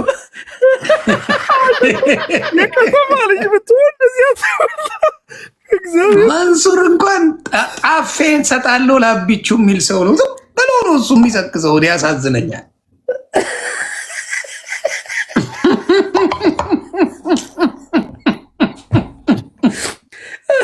ጋሻ አንተነ ደግሞ አያቸው ሙፍቲ ነፃ አውጥተው መንሱር ነው የሚለጥፉበት። መንሱር እኔ ያሳዝነኛል። ምን መሰለ ይዘ ሀስለር አንድ ነገሩን ኳሊቲውን ልንገራችሁ። መንሱር በጣም መጣር መለወጥ የሚፈልግ ሰው ነው። አጊቭም ክሬም በምንም አድርጎ ማምለጥ ይህን ችግር ማምለጥ ይፈልጋል። ልጁ ሀስል ያደርጋል በቻለው መልኩ እንትን ይላል።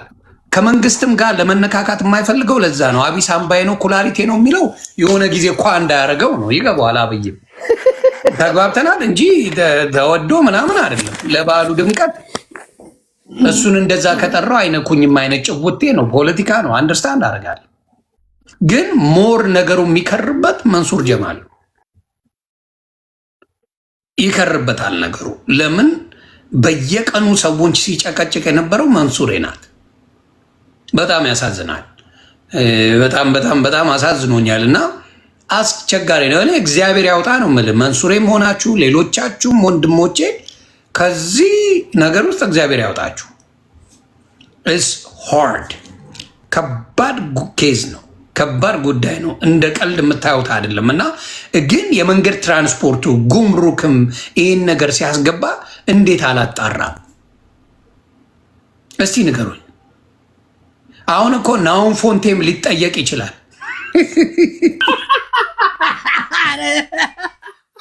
ረሳችሁት እንዴ? ናውን ፎንቴም እኮ 500,000 ልፏል።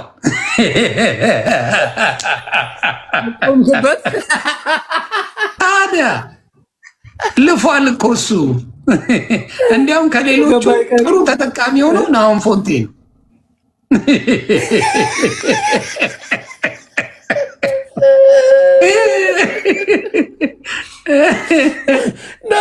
ናኦሜ ነገ ከኢትዮጵያ ውጣ። ናኦሜ ወደ ሱዳን ቶሎ በል ይመጡባል። ማን አስበላው? አይ ሀቃቅ ነው። እኔ እሱን ፍንቴክን የማውቀው እኔ ናውን ፎንቴና መንሱሬ ሲያስተዋውቁት ነው የማውቀው። ያንን ነው።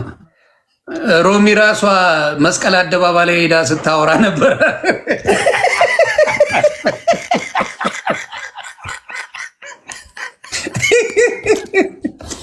እኔ አንዳንዶቹ ምን ይላሉ? የጫልቱ ግፍ ነው እያሉ ነው። ይሄ እውነት ነው እንደ ቤተሰብ ያልበላ ነው መሳቅ ነው ያለብን። ያልበላን እንስቃለን። አባት አስቸጋሪ የጫልቱ ግፍ ነው የሚሉም አሉ። ግን ጫልቱ ወጣ መግለጫ አውጥታለች። እኔ ክፉን አልመኝም፣ መንሱሬ እንደዛ በመፍጠሙ አዝኛለሁ ብላለች። ጫልትሻ አዝናለች። እውነት ለመናገር ግን እኔ የሰለሞን ቦጋለ የሆስፒታሉ ጉዳይ እሱን አለ እየተሰራ ነው እያሉ ነው። ያው የሚታወቅ ነገር ነው። ብሩ አልሞላም። ሞክሼ ብሩ አልሞላም። ሀሳብ ማምጣትና ብር መሙላት ይለያያል። ሌላው በሪል ስቴት ብዙዎቻችሁ ትዘረፋላችሁ። ኢትዮጵያ ላይ በሪል ስቴት ብዙ ሰዎች ተዘራፊ ናችሁ። እባካችሁ አስተውሉ። እኔ አሁን ሪል ስቴት ካላችሁኝ ከሰንሻይን ውጭ አልሰማችሁ። ማኛው ታሚ ሰንሻይን ይደላኛል። ተቀብለሻል ብራዘር? እንዳገቢ አረብ ይሰጠኝ ደስ ይለኛል። እንዳገባ አታስበው። ልዘግብ እኮ ነው ከበፊትም ጀምሮ እግዚአብሔር ምስክሬ ነው የምልህ። ዴንቪ ኤሪያ እያለ ዴንቪ ነው ዲሲ፣ ሜሪላንድ፣ ቨርጂኒያ አለ። ከዛ ጀምሮ ነው ኢትዮጵያ ሪል ስቴት የጀመረው እና ለረጅም ጊዜ ኢትዮጵያ ውስጥ በዚህ ስራው አንድ ኮምፕሌን የሌለበት እሱ ነው ማቅ አንድ ኮምፕሌን የለበትም። እና ይመች ማብራት አሁን የሚሆነውን አላውቅም። እስከማውቀው ድረስ አንድም ሰንሻይን ሪል ስቴትን ኮምፕሌን ያደረገ አልሰማሁም። አንድ ሰው ነው ማውራ። ስለዚህ በማስተዋል መሬት ላይ ባለ ነገር ብትሰሩ ጥሩ ነው። አሁን ለምሳሌ ተስፋዬ ዛርጌው ሪል ስቴት ነበረው፣ የት ሄደ?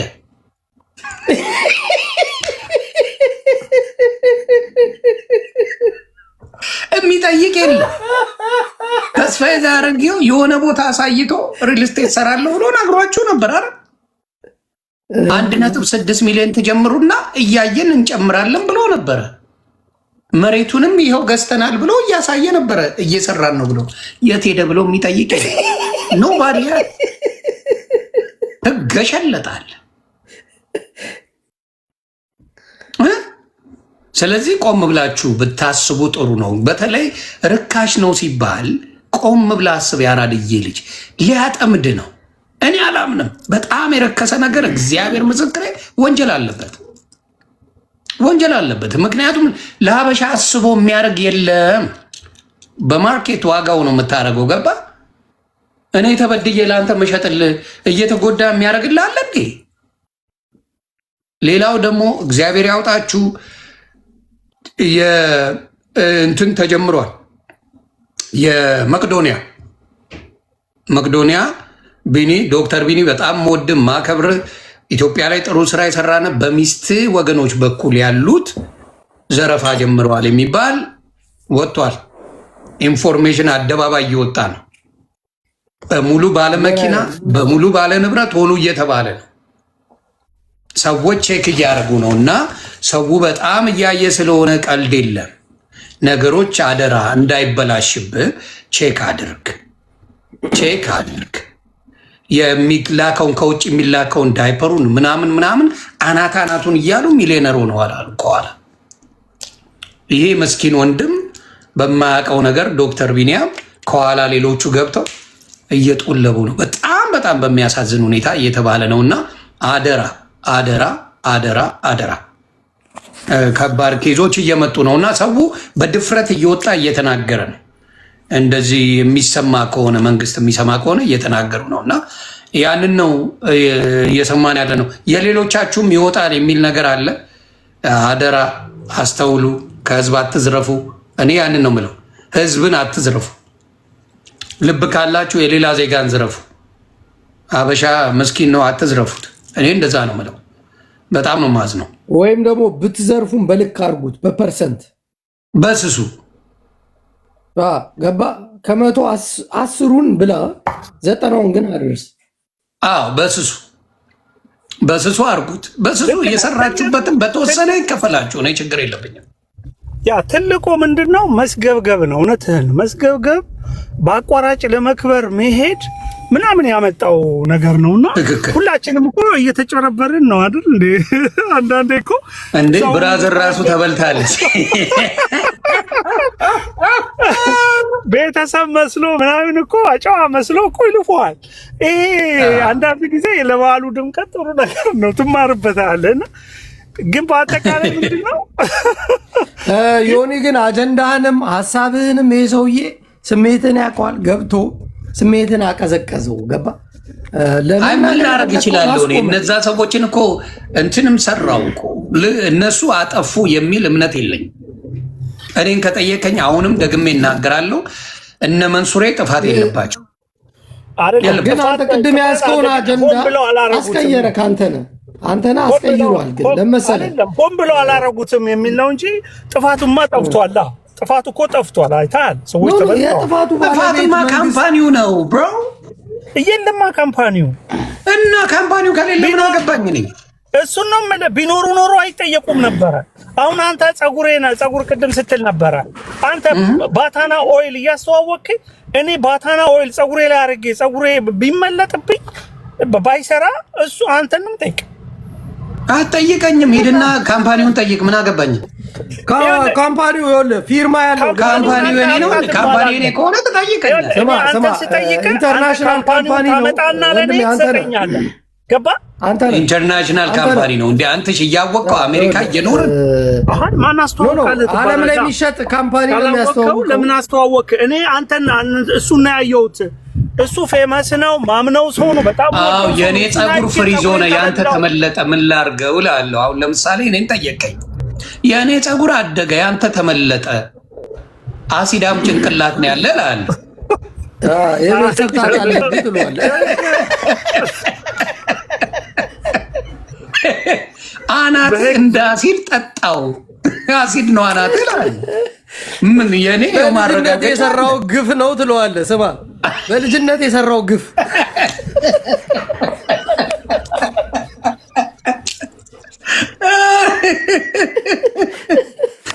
ምን ታደርጋለህ? ስለዚህ በእውነት ነው የምልህ እኔ ድምፁን ሁላቸው የምትወዷቸው በዚህ አጋጣሚ የሆነ ነገር ልበላ አንትሽ በእውነት የእነሱ አድናቂው ናችሁ፣ ወዳጅው ናችሁ፣ በክፉም በደጉም የምትተዋወቁ ለእነዚህ ወንድሞች ድምፁ ነው። እኔ አሁን እግዚአብሔር በሚያውቀው እነዚህ ሰዎች እኔ ደብሮኛል በመታሰራቸው ደስ አላለኝ። ለምን ደስ አላለኝም? አያውን ፈርቶ ዳውላውን ሰውየው ስላልተገኘ እናንተ ተጠየቁ የሚባል ነገር የለም። ሰውየው ስላልተገኘ ሌባውን ስላልያዝ ነው እናንተ ማስታወቂያ ስለሰራችሁ ጉሮሯችሁ ይዤ ላስገባችሁ የሚባል ነገር አሰራሩ ነው። ማንን ታዲያ ትጠይቃለህ? አንተ እኮ ራስህን እኮ በተበዳዩ ቦታ ነው ማስቀመጥ ያለብህ። እሺ ተበዳዩ መጠየቅ ያለበት ብሩን ለመንሱር ጀማል ሰጥቶታል ወይ ነው አሁን የምጠይቀህ እኔ። ብሩን እሺ መንሱር ጀማልን አመነው እንበል። እሺ መንሱር ጀማል አመነው ይባል። ለመንሱር ጀማል ሄዶ ብሩን ሰጥቶታል? አልሰጠው። እሱ ሁለተኛ ደረጃ የሚታይ ነገር ነው። ብሩ አልኩ እኮ አሁን ለምሳሌ ብሩን ስጠይቀኝ እኔ ገንዘቤ ተበላ ልበል። ቆይ ልጠይቅ፣ ስማኝ። ገንዘቤን ተበላ ለመንሱር ከሆነ ዳይሬክት የሰጠሁት ጉሮሮ ላይ ቆማለሁ መንሱር ላይ። ለመንሱር ካልሰጠው መንሱርን ምን ብዬ ነው የምጠይቀው? ለሰራዊት ካልሰጠሁት ገንዘቡን እንዴት ነው የምጠይቀው? አንተ ቤት መጥቶ በረን ኳኩቶ መኪና አለ እዚህ ጋር ግዛ ብሎ ገንዘብ አስከፍሎ በባዶ ሜዳ ስትቀር ትለቀዋለህ? እንዴ ዝም ብለህ መንሱር መሆኑን ተው። ማንስ ቢሆን መጥቶ በረን ኳኩቶ እንዲያውም እኛ መነጋገር ካለብን ሌላ አጀንዳ አለ። ቆይ አይደለም አንተ ዲና ሙፍቲን ትተህ መንሱር ላይ ብቻ ለምን ትኩረት ታደርጋለህ? መንሱር ብቻ አይደለም ሁሉም ላይ። እኔ አብርሃምም እኮ ሁላቸውም እኮ ጓደኞቼ ናቸው። አብዛኛው አብሮ አደጎቼ ናቸው። እኔ ጥፋታቸው አልታየኝም። ምን የምጠይቀህ አንድ ነገር ነው። እኔ መታሰራቸው በጣም ነው ማዝ ነው። ስለ እውነት ነው የምነግርህ። ግን ምን መንገድ አለ ሌላ? በጩቤ ውጓቸው። ማን ነው ፈቃድ የሰጠው? ያስመጪ ፈቃድ የሰጠው ማን ነው? ሰውየውን ፈቃድ የለውም እኮ ያለው አንተ የሌለበት ሀገር ላይ ህግ ወጥ ስራ ነው የሰራው ልጁ። ህጋዊ ስራ እኮ ነው የሰራው አይደለም፣ ህገ ወጥ ነው። ስለዚህ እሱ እንትን ነው። ግን ምንድነው መንግስት ነው መጠየቅ ያለበት ህገ ወጥ ከሆነ ብሮ እንዴ ህገ ወጥ ከሆነ መንግስት እያወቀ አንዴ አንተ ነህ ይሄን የኢትዮጵያ ሕዝብ አልተማረም ብለህ የቀለድክበት ከሆነ ችግር ነው። ገባ? ይሄ የሰለጠነ ዘመን ላይ ነው ያለ ነው። ያስገባው መንግስት ነው አይደለ? መንግስት ፈቅዶ ካስገባው ኦኬ። ኧረ ከዛም በላይ መንግስት የሚሰራውን ፋውል ላሳይ በየጊዜው ይኸውልህ፣ ላሳያችሁ። ስሙ እዚህ ጋር ቤት በ1.5 ሚሊዮን ብር ግዙ ብላችሁ ያስተዋወቃችሁት ለምንድን ነው? በ1.5 ሚሊዮን ብር ቤት እንሰራለን ብለን ተናግረናል። በ1.5 ሚሊዮን ብር ቤት ይግዙ ብላችሁ ተናግራችኋል። ግን ያ ማለት በ1.5 ሚሊዮን ብር ቤቱን ሰርተዋል ማለት በስንትም ስሩት። በ1.5 ሚሊዮን ብር ቤት ይግዙ ካላችሁም ግን 1.5 ሚሊዮን ብር ሰጥ ቤት ትሰጡኛላችሁ። ስለዚህ አሁንም ቢሆን ወል ፈርመናል፣ ኮንትራት አስገብተናል። 1.5 ሚሊዮን ብር ኢንቨስት ያደረጉ ሰዎች ነገ ሄታው ሲጠናቀቅ ተጨማሪ ምንም አይነት ክፍያ ሳይከፍሉ የቤት ባለቤት ይሆናሉ። ባለ 3 መኝታ ቤት 30 ሚሊዮን ብር በሚሸጥበት አገር በ1.5 ሚሊዮን ብር እናንተ የሚሰጡት ምን አግኝታችሁ ነው? እንግዲህ አሁን እዚህ ላይ ነው ጌሙን አመጣሁ ማለት ነው። ሰዎች አስማት የሚሉት ነገር ነው። እናንተ መንግስት ቤት ለቤት ፈላጊዎች በሚሰጠው ዋጋ ማቅረብ እንችላለን እያላችሁ ነው። ይሄን ለማድረግ መንግስት መሬት ስላለው ነው ብያቸዋለሁ። እናንተ ልክ እንደ መንግስት በቀጥታና በነፃ እንደሚያዝበት አይነት መሬት አላችሁ። አሁን ከኮንፊደንሻሊቲ አኳያ ያ ቦታ የት እንደሆነ መናገር አልችልም። በግል ግን አሳያለሁ። የዛሬ 5 ዓመት የመጨረሻው ሰው የመጨረሻውን ቤት በከፈለው ገንዘብ ያገኛል ብለው አሁን ቃል መስጠት ይችላሉ? እሱ ላይ ቃል አልሰጥም። ሌላችሁ የምፈልገው ምንድን ነው? አሁን ኢትዮጵያ ላይ 3 መኝታ ቤት በተለይ አዲስ አበባ ላይ ለማግኘት አዲስ አበባ ከተማ ላይ 3 መኝታ ቤት በትንሹ 15 ሚሊዮን 20 ሚሊዮን ምናምን ነው የሚሸጠው። ምን አድርጓል ይሄ ሰውዬ? ብላክ ፐርፐዝ ይባላል። በ1.5 ሚሊዮን ብር የ3 መኝታ ቤት ባለቤት እናደርጋቸዋለን ብሎ ጥብ አድርጓል። በቢሊዮን የዘረፋቸው መጥቷል። አሜሪካ ብሩን ይዞ ጽድት ብሎ መጥቶልሃል። መሬትም የለም፣ የተሰራ ነገር የለም፣ ምንም ነገር የለም። ገዝዋል። እንዲሁም እርሻ እናርሳለን ኑ ብሎ ሙሉ ህዝቡን አጭዷል። የሚጠይቅ የለም። ኢትዮጵያ ላይ በሚያሳዝን ሁኔታ ህዝቡን ይጫወቱበታል። ያውን ዶክተር ፍስሐ ይሄን ነገር በሁለት መልኩ ነው የዘረፈው። አንደኛው በዚህኛው 1.5 ተብሎ ያልከፈለ ሰው የለም። ሰው ተሯሩጦ ብሩን እንዳለ ዘግዝኮ ሰጠ። ገዝዋል። አሁን እያንዳንዱ ለቅሶ ላይ ነው። እርሻ ከሱ ጋር እናርሳለን ብለው መሬት አለኝ ብሎ ሳክስ አረጋቸው። እሺ ብለው አሁንም በሚሊዮን ብር ሰጡት። ይሄ ሰውዬ ወደ ከ2 ቢሊዮን ብር በላይ ይዞ ተሸበለለ። አሜሪካ ገባ። ብዙዎች አሉ። እኔ ለኢትዮጵያውያን የምነግረው የማይመስል ነገር እንዲያድርጉ ስትባሉ ብራችሁን አትርጩ ባካችሁ። እኔ አንድ ቀን ተሸውጄ አላውቅም በህይወቴ። አንድ ቀን ነው ማውራ።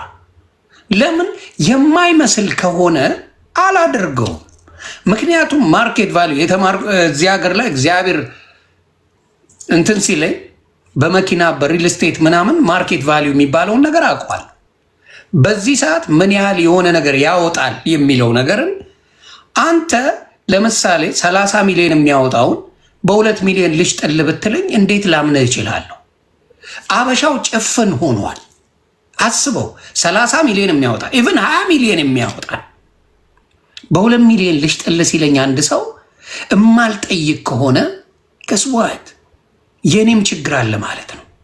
አሁን ኢትዮጵያ ላይ በዚህ መኪና ራሱ ብትጠይቅ የኤሌክትሪክ መኪና በ1.5 ሚሊዮን ብር ብራንድ ኒው ይሰጣል ሲባል የሚጠይቅ ሰው የለም።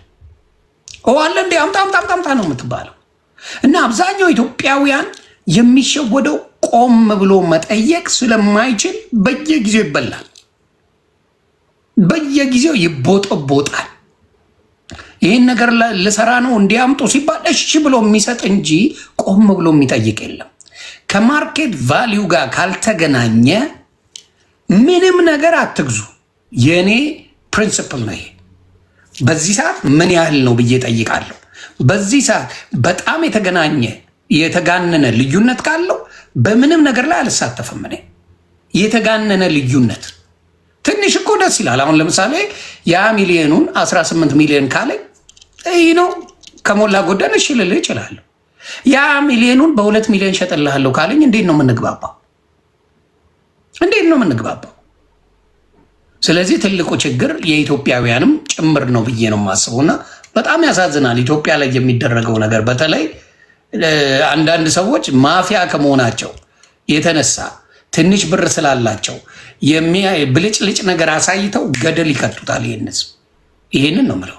አሁንም ለምሳሌ ልጠይቃችሁ፣ ተስፋዬ ዛረርጌን የጠየቀው ሰው አለ ወይ? ስለ ሪል ስቴቱ መሬት አለን ገዝተናል፣ መሬት እዚህ ላይ ነው ኢንቨስት የምናደርገው ብሏችኋል።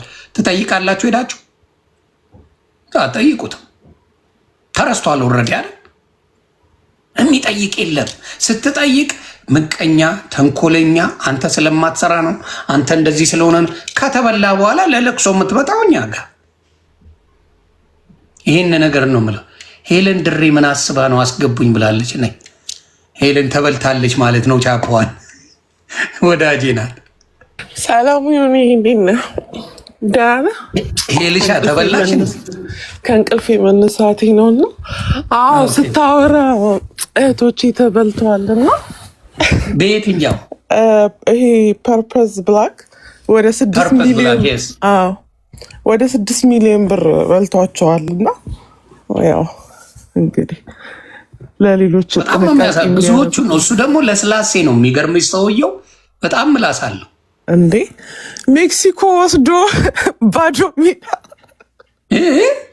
አሳይቷቸው ባዶ ሜዳ አሳይቷልና አዎ የሆነ ባዶ ሜዳ በቃ የተጀመረች የሆነች ነገር የሌላ ሰው እኮ ነው የሷም አይደለም። እሺ እሱን አሳይቷቸው ነው እንትን ያላቸው። ተረካከባቸው። አንዳንድ ሚል በቃ አስበዋል። ሜክሲኮ ላይ ማሳየት አለብኝ።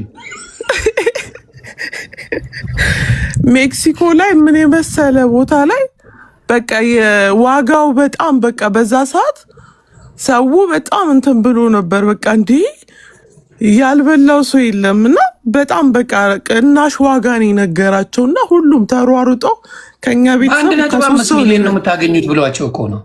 እንዲያው ሜክሲኮ ማለት ያስቡት። በነገር ላይ የፊንቴክን ያንን ማስታወቂያ የመስቀል አደባባይ ኢቨንት ኦርጋናይዝ ያደረገው ለታሪክ አድቨርታይዚንግ የሚባለው እዚህ ያለ አስገባው ከቻልክ ከታች እሺ። የታለ አንድ ቁጥር ጻፍልኝ። ኤልሻዬ እንግዲህ ሰው ያለው አሜሪካን ሀገር ነው ታውቂያለሽ። ፐርፐስ ብላክ እሱማ እዚህ መጥቷል እኮ ያኔ ትዝ ካለ። አዎ እዚህ ነው ያለው አሉ። ትዝ ካለ እሸቱ ላይ ነበረ የሚተዋወቀው። አሁን እኮ ሰውም እንደሆነ ታውቃለህ። ቀደም ስለነ መንሱርም ስታወራ ሰምቻለሁ። የሚያየው አይ ቲንክ አሁን እሸቱ ላይ መተዋወቁ ነው። እህቶቼንም የሸወዳቸው ገባ።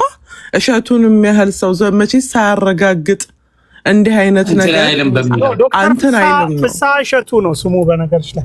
ፍስሐ እሸቱ ነው። እሱንማ አይ እሸቱ ይሄ አለ አይደል ኮሜዲያን ኖ ሌላ ነው። ሁለት ነው ያለችው። የተዋወቀው ፐርፐስ ብላክ በኮሜዲያን እሸቱ ነው እያለች ነው እንደዛ ነው። እና በዛ ላይ ሲያዩት ገባ። አሁን እንደዚህ የሚታመኑ ሰዎች ከፊል እነሱ ጋር ነው እንደዚህ አይነት ሰዎች የሚሄዱት። እና አንተ የምታምነህ የምትሰጠው ብርህን እንዴ እሸቱማ እንደዚህ ያላመነበትን እንዴት ውሸት አይሆንም ምናምን ብሎ ሰው ያምናል።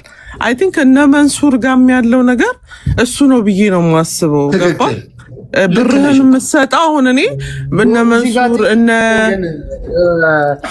እሸቱ መለሰ ቤት ተሰጥቶት ፐርፕል ምናምን የሚባለው ጋር ቤቴን አግኝቻለሁ ብሎ እየኖራል እንዴ እሸቱ።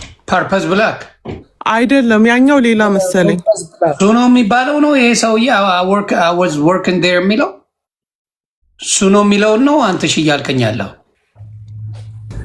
ዶክተር ፍስሐ እሸቱ ነው። ግን የእሱ ብሩ እኮ እዛው ኢትዮጵያ ነው አልገባም። እዚህ አስገባ ያልከኝን ሰው ነው። ኧረ በእናትህ አንተ ለታሪክ አድቨርታይዚንግ የሚል ነበር። አንድ ቁጥር ለታሪክ አድቨርታይዚንግ ለሚቼክ ኦኬ እስከዛ እናንተ ተወያዩ። ገብቷል። የሆነ የእኔ ጥያቄ እሸቱ መለሰ ቤቱ ተሰጥቶኝ አብሬ እየኖርኩ ነው እያለ አይደል? እኔ ጋር ኑሩ ጉድ መጪው በለኛ። ያኛው ሌላ ነው ባይዘው አንተ የምትለው ሌላ ነው። አይ ቲንክ ቦሌ ሌላ ሪል ስቴት ነው እሱ። ኦኬ ዋው። ስለዚህ ዶክተር ፍስሐ እንግዲህ ትሰማለህ፣ ጥያቄዎች አሉ። እኔ ስልክ አለኝ ደጋግሜ ደውዬልሃለሁ፣ ልትመልስ ፈቃደኛ አይደለህም። ስለዚህ ህዝቡ ፐርፐዝ ብላክ ብለህ አጭበርብረኸኛል፣ ዘርፈኸኛል እያለ ነው። በእርሻም ዘርፈኸኛል ብለህ ነው ተብለሃል። አሜሪካን መጠህ ተደብቀሃል። ያንን ከምታረግ ከኢትዮጵያ ህዝብ የተዘረፈ ነገር ካለ መጠህ ብሪፍ አድርግ፣ አብራራለት። ይህ ህዝብ የሆነ ጊዜ ላይ እርምጃ ስለሚወስድብህ ብታስተካክለውና ይህ ነገር ቢስተካከል መልካም ነው ብያስ እርምጃ ወስዳለሁ። እርግጠኛ ሆኜ ነው የምነግርህ። በምንም መልኩ ይሁን ብሩን የተበላ ሰው ዝም አይልህም። ስለዚህ ዶክተር ፍስሐ እሸቴ በዚህ በፐርፐስ ብላክ አድርገህ እንዲሁም በእርሻ አድርገህ ያጭበረበርከውን ህዝብ ምላሽ ስጥ። ብዙ ሰዎችን አጭበርበራል። በጣም ነው የሚያሳዝነው። በጣም በጣም በጣም እኔ ለአንድ እንጀራ ተብሎ ስንት ዘመን ይኖር እንደሆነ ግራ ነው የገባኝ። ስንት ዘመን ልንኖር ነው? በቃ ገንዘብ ብቻ ህይወት የሚመስላቸው ሰዎች እኮ ነገ ጥለው ትሄዳሉ። በሚያሳዝን ሁኔታ የገዛ ወገኑን ሁሌ እየዘረፉ መኖር ምንድን ነው ጥቅሙ? ከአንድ እንጀራ በላይ አትበላ። 90 ፎቅ ቢኖር እኔ በጣም ኢትዮጵያውያንን በዚህ ደረጃ ማጭበርበር በየጊዜው የሚሰሩት ይደንቀኝ። ንጹህ ህሊና የለም እኮ ተሳቀ የምትኖረው ህይወት ነው እንዴ? አሜሪካን ሀገር በስሱ ተፍ ተፍ ካልክ የራስን ህይወት ለመምራት ከባድ አይደለም። ሆኖም ማያውቅ እና በጣም ያሳዝናል። ሌሎቻችሁም ካላችሁ እንዲህ ሳትበሉ ቶሎ ብራችሁን በተለይ በሪል ስቴት ገንዘባችሁን ያሳጃችሁ ሰዎች ካላችሁ በደንብ አፋጣችሁ ጠይቁ። አፋጣችሁ ዶክመንት ያዙ። ዶክመንት ሳትይዙ ቆይ ነገ ቆይ ዛሬ የሚሏችሁ ከሆነ ተበልታችኋል። እውነቱን ልንገራችሁ ተበልታችኋል። ህዝቡም ጋር ችግር አለ ብዬ ነው የማስበው። አይ ዶክተር ፍስሐ እሸቴ በብዙ ነገር ላይ በማጭበርበር ዋንጫ የበላ ነው የሚለው አብዛኛው ሰው። በጣም ጎበዝ ነው በዚህ ዮኒዬ። እና ደግሞ እነዚህ ኮሜርሻል የሚሰሩ ሰዎች ጥንቃቄ ቢያደርጉ ጥሩ ነው። ቢካዝ ህዝብ እነሱን አምኖ ነው ብር የሚሰጠው። ለምሳሌ አሁን እኔ እዛ ጋር ወንድም ካሊድ ያለበት እነ መንሱር ትልቅ ሰራዊት ፍቅሬን የሚያህል አርቲስት ያለበትን ሰው አይቼ በቃ እነዚህን ሰዎች በማመን እኔ ራሴ ብሬ ልከፍል እችላለሁ። ገባ? ስለዚህ እንደዚህ አይነት ሰዎች እዛ ጋር ዱናሚስት ምናምን እያየን እንዴት ነው ያጭበረብሩና ግምት አይኖርሽም። ልክ ነሽ እኮ። እና ያንን ነው አይ ቲንክ አሁንም እነሱ የተጠየቁበት ምክንያት እሱ ነው ብዬ ነው የማስበው። ቢኮዝ ህዝብ እነሱን አምኖ ነው ብር የሚሰጠው። ገባ? እና በሚታወቅ ሰው ካሁን ሄሊሻ ምን መሰለሽ ችግሩ ማስታወቂያ የምታሰሪው በሚታወቁ ሰዎች እንጂ በማይታወቁ አይደለም። አሁን እኮ ችግሩም እሱ ነው። ገባሽ? ማስታወቂያ ማንም ሰው የሚያሰራው በታዋቂ ሰዎች ነው። በማይታወቅ ሰው ኮሜርሻል አታሰሪም። ለምን? እነዛ ሰዎች ኃይል አላቸው፣ ድጋፍ አላቸው። የእነሱ ሰዎች መጥተው እኛን ይገዙናል በሚል ነው፣ ታማኒነት አድርገው ነው። ግን ይህንን ነገር ደግሞ በመንግስት ደረጃ ትልልቅ ካምፓኒ ነው እያወራን ያለ ነው። ስለዚህ መንግስት አፕሩቭ ያላደረገውን ኢትዮጵያ ውስጥ መጥተው የፈለጉትን ነገር ሊያደርጉ ይችላሉ የሚል እምነት የለኝ። ገባሽ? አሁን ሪል ስቴት ሲያደርጉ ዝም ብሎ ማንም ከመንገድ ተነስቶ አረገ ማለት የመንግስት ድካም እንጂ ህዝቡ አይገባም። አይ ጥንቃቄ። አሁን ለምሳሌ አንተም አሁን የሆነ ሰው አንተ ጋር መጥቶ አንተ አሁን ማስተዋወቂያ ስራልኝ ቢል በደንብ ብታጣራ ይህ ነገር ትክክለኛ ነው ወይ የሚለውን ነገር ገባ። ዶክመንት እኮ ያመጣሉ እነሱ። ሄልሻ ምን መሰለህ ዮኒ፣ ምን መሰለህ እኔ ራሴ የማስታወቂያ ድርጅት ነበረኝ ሰራ ነበርና ድርጅቱ ጋራ ውል ትዋዋላለህ። አንተ ውል ስትዋዋል ማንኛውም ኃላፊነት ማስታወቂያውን ሰርተህ አንተ ካስረከብክ በኋላ በማስታወቂያው ምክንያት የሚመጣ ማንኛውም ቅሬታ አንተን የማይመለከት መሆኑንና ድርጅቱ በዛ በማስታወቂያው ምክንያት ጉዳት ደርሶብኛል የሚሉ ሰዎችን ኃላፊነትን ይወስዳለሁ ካለ አንተ ውል ካለ ያንን ውል ለሚጠይቅ ሰው ትሰጣለህ። ነጻ ጎበዝ። አሁን እነሱ ውል ከሌላቸው አሁን ውል ካላቸው ነፃ ይሆናሉ። እነሱ ግን እነሱ ውል አላደረጉም፣ ዝም ብሎ ነው የገቡት። እንዳልኩ መንሱር እንደዚህ አይነት ነገር ስለማያውቅ እሱ ነው ቀድሞ ገባና ይዟቸው ገደል ውስጥ ቸፍ ብለው ገቡ እንዲገቡ አረጋ። እነሱን የተከተሉ ጥንቡቅ ነው እንጂ ምን ቸፍ ነው ጥንቡቅ አሉ በለኝ። ለምሳሌ ሰራዊት ፍቅሬ የማስታወቂያ ባለሙያ ነው። እሱ ሰራዊት እኮ በእኔ መኪናውን እንዴት አድርጎ እንደሰጡት በምን የሰራውን ማስታወቂያ አላየሁም። እኔ ግን ብዙ ተሳትፎም አላየሁም። የሱን ግን ብዙ ጊዜ በጥንቃቄ የሚሰራ ሰው ነው፣ በውል የሚሰራ ሰው ነው። ለረጅም ዘመን እንግዲህ ከ30 ዓመት በላይ ደረሰኝም በደረሰኝ ነው የሚቀበለው። ገቢውንም ወጪውንም በደረሰኝ የሚሰራ በጣም ትልቅ እኮ በሚሊዮኖች እኮ ገቢ ያለው ሰው ነው። ስለዚህ እሱን የጸዳ ህይወት ያለው ሰው በዚህ መሸወዱ ትክክል አይደለም እና ስህተት ያጋጥማል።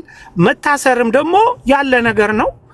ከመጥፎ ግን አንተ የቱ መሰለን የተመቸኝ ቅድም ያልከው ደስ የሚል ፖይንት ያነሳው ምን መሰለ ከድርጅቱ እንጂ ከነሱ ጋር የሚያገናኘው ነገር እንደሌለ ውል ተፈራርመው ቢሆን ኖሮ እሱ ነፃ ያወጣቸዋል። ትክክለኛ አባባል ነው። ይህን እስማማለሁ። ስለዚህ ማናችሁም ማስታወቂያ ስትሰሩ ይሄ ከእናንተ ጋር እንደማይመለከታችሁ የእናንተ ማስታወቅ ብቻ እንጂ በሌላ ነገር እንደማትጠየቁ አድርጋችሁ መፈራረም እንዳለባችሁ ማወቅ አለባችሁ። this is absolutely true። ይሄን እስማማለሁ። እውነት ነው። ይሄ ከሌላ ከተጠያቂነት ባይፈራረሙ ማለት ነው። አሁን ድርጅቱ ባይፈራረሙ እነሱ ማስታወቂያ ከሰሩ በኋላ ቢያመልጥ ድርጅቱ ባለቤቱ ማን እንደሆነ ከእንደገና ደግሞ ብሩን ወዴት እንዳሸሸው የማስረዳት የማጋለጥና የማስያዝ ኃላፊነት አለበት። ራስን ነፃ ለማውጣት እነሱን ማምጣት አለበት ከገቡበት ማለት ነው። ገባህ? አንተን ከኋላ አድርገው ነው የተጠቀሙበት። ስለዚህ እነ ሰራዊታውን ማድረግ ያለባቸው ቶሎ ብሎ ያንን ድርጅት ኃላፊዎቹን እነሱን የቀጠሩና የወሰዱትን ሰዎች ጋማ ከተባሉ እነሱ ይለቀቃሉ። በአውቶማቲክ ነው የሚወጡት። ግን አሁን ዋናው ባለብሩ ይሄ የጠፋው ሰውዬ ከተያዘ ኢሚዲየትሊ እነሱ ይለቀቃሉ። ምንም አያስፈልጉም። ከእንደገና ገንዘቡም ካለ አሁን የነ ዶክተር ፍስሐ ለምሳሌ ብሩን ይዞ አልወጣም። ብሩ ታገደ። እሱ ጥሎ ነው የወጣው። ብሩ ስላለ ባንክ ፍስሐንም የእሱንም ሰዎች ማሰር አላስፈለገም። ብሩን ይዞ አልወጣም አልወጣም። ታግዶ ነው ያለው። ብሩ ሲታገድበት ነው ጥሎ ሄደው። ታግዶበት ነው። አሪፍ ነው። እንደዛ ከሆነ ተስፋ አላቸው። እሱ ፊሽ አልበላም። ሻዬ ተስፋ አላቸው ሲስተሮች። እንዴ ብሩን ታግዶበት ነው የወጣው። ሰው ይዞ ነው የወጣው። እንደሱማ አፍኖ ነው የወጣው። ፊሽ እዚህ እኮ ነው ያለው። እኛ ኧረ ይዞ ነው የወጣው። አይ ነው ብሩን ምን ያደርጉ መሰለ አንተ አልገባህም። አንትዬ ምን ያደርጉ መሰለ ብሩን መጀመሪያ አዘዋውሩታል። ያራድዬ አዘዋውረውት ልቅም ካለጉ በኋላ አለም ብለው ነው የሚወጡት። እንዴት ነው ብሩን ሳይዝማ ግደል አይወጣል። አይ እኔ አግኝቼዋለሁ። ፊሽን አውርቼዋለሁ እኮ ብር አገደና ብሩ ተይዟል ብሎ አንተንም ሸወደ። አይ ታግዶብኛል። ድርጅቱም እኮ መግለጫ ገንዘቡ አለ ብሎ ምን ታረግ መሰለ ስታገኘው ጠይቅልኝ እስቲ እግዱን አሳየኝ በለው ምን ያህል ብር እንደሆነ። እኔ ልክልሃለሁ ስልኩን አንተ ቴክስት አድርግለትና። ኧረ ደውዬለታለሁ። ከኔ ጋር እኮ በፊት በጣም የምናወራ ሰዎች ነን። የኔንም የእህቶቼን 6 ሚሊዮን ብር ጠይቅልኛል። በጣም ወዳጄ ነበር። እግዚአብሔር ምስክሬ በደንብ ነው የምናወራው ብሩን ፊሽ እንኳን የብር የአይዲያ ሰው ስለሆነ ስራውን ያውቀዋል። ብሩ መሰብሰቡንም ያውቀዋል። ከነዚህ አሁን ካጭበረበሩት የሚተናነስ አይደለም። በአእምሮ ደረጃ ጥሩ ስራ ማለት ያውቃል። ከዜሮ ተነስቶ ከአየር ኃይል ወታደር 100 አለቃ ነው። ታውቃለህ አይደለ? ዶክተር ነው፣ ሐኪም ነው። ዶክተር ስለሆነ 100 አለቃ ነበረ። ከዛ ተነስቶ ነው ዩኒቲ ኮሌጅ የመጀመሪያውን ኮሌጅ ኢትዮጵያ ውስጥ የመሰረተ ሰው ነው። እንደሱ ሀብታም አልነበረም። በአንድ ነበረና አለው እኮ ይለያያል። አባቴ ማን በነበረ የሚኖር የለም። አሁን ምን ይሆን መሰለ ከዛ የበለጠ አይዲያ ያላቸው ብዙ ሰዎች መጥተዋል። እና አሁን የምትጠይቀው ምንድን ነው? እኔ እያልኩ ያለው ምንድን ነው? በብላክ ፐርፐዝ እና በእርሻው በምኑ ዋን የሚለው ልጅ አለው እዛው ስሰራ ነበረ እያለ ነው። መረጃ አለኝ እያለ ዝም ብሎ ነው የሚሰክሰው። 10 ነው የሚጽፈው ለመግባት። ከታች ዮኒ 2 ሚሊዮን ብር ህብረት ባንክ ታግዶበታል ይላል። 2 ቢሊዮን ብር 2 ሚሊዮን ብር ነው የሚለው። ቢሊዮን ነው የሚለው። ቢሊዮን ነው አለ። ቢሊዮን ሚሊዮንማ ቢሆን ራሱም ይሰጣል። እና 2 ሚሊዮን $10,000 ነው። ምን ዋጋ ይኸውልህ የዶክተር ፍስሐ ጠብ መቼ መሰለ የጀመረው? ብሩ በአዋሽ ባንክ ሲሰበሰብ ቆየና በአዋሽ ባንክ እያስገባ ቆይቶ 2 ቢሊዮን ብር ሲሆን እነሱ ትልቁ የሱ ቢዝነስ ልንገር ወለዷን ይበላታል። የብሩን ካስገባ በኋላ ወለዱ ይበላታል ብቻ ይቆረጥማል ብለህ አሽታች ነው። አዎ ወለዱ የነሱ ነው። አሁን እነዚህ ካምፓኒዎች ትልቅ ብር 2 ቢሊዮን ከገባላቸው በኋላ ወለዱ እነሱ ናቸው የሚልፉት። ስለዚህ ፊሽም ወለዱን ከአዋሽ ባንክ ላይ ለመደና ህብረት ባንክ የሱ ስለሆነ ሼር አለው እዛ ወደሱ ባንክ ዞሮ እንዳለ አካውንቱ ሲያዞረው ግጭት ተፈጠረ። መንግስት ጋር መሄድ ምናምን ተጀመረ። ያኔ ነው እንጂ ስራውን አሪፍ አድርጎ እየሰራ ነበር የነበረው። ከዛ ተጋጫ፣ ሁሉ ነገር እየተበላሸበት መጨረሻ ላይ ለህይወቱ ፈራ፣ አገሩን ለቆ። አይ ግን ውሸት ደግሞ እንዳለ ልዘግብሽ አንተሽ እንደው ሜክሲኮ ላይ አንተ ሸገር ላይ ኖረሃል እንደ ጉድ። ሜክሲኮ ላይ በ1.5 ሚሊዮን 3 መኝታ ቤት ሲል እሱን አላመንኩትም። እኔም ምን ዘፍጥረት ላይ ራሱ ሲጠይቁት ጋዜጠኞች እኔ አክሲዮን ነው ያልኩት እንጂ ቤት አላልኩም ማለት። ታዲያ አጭበረበረ። እንደሱማ ቢሆን ማን ይሰማል? ማን ይገዛል አክሲዮን ቢባል? ውላቸው ላይ ቤት ሳይሆን ያለው አክሲዮን ነው ያለው።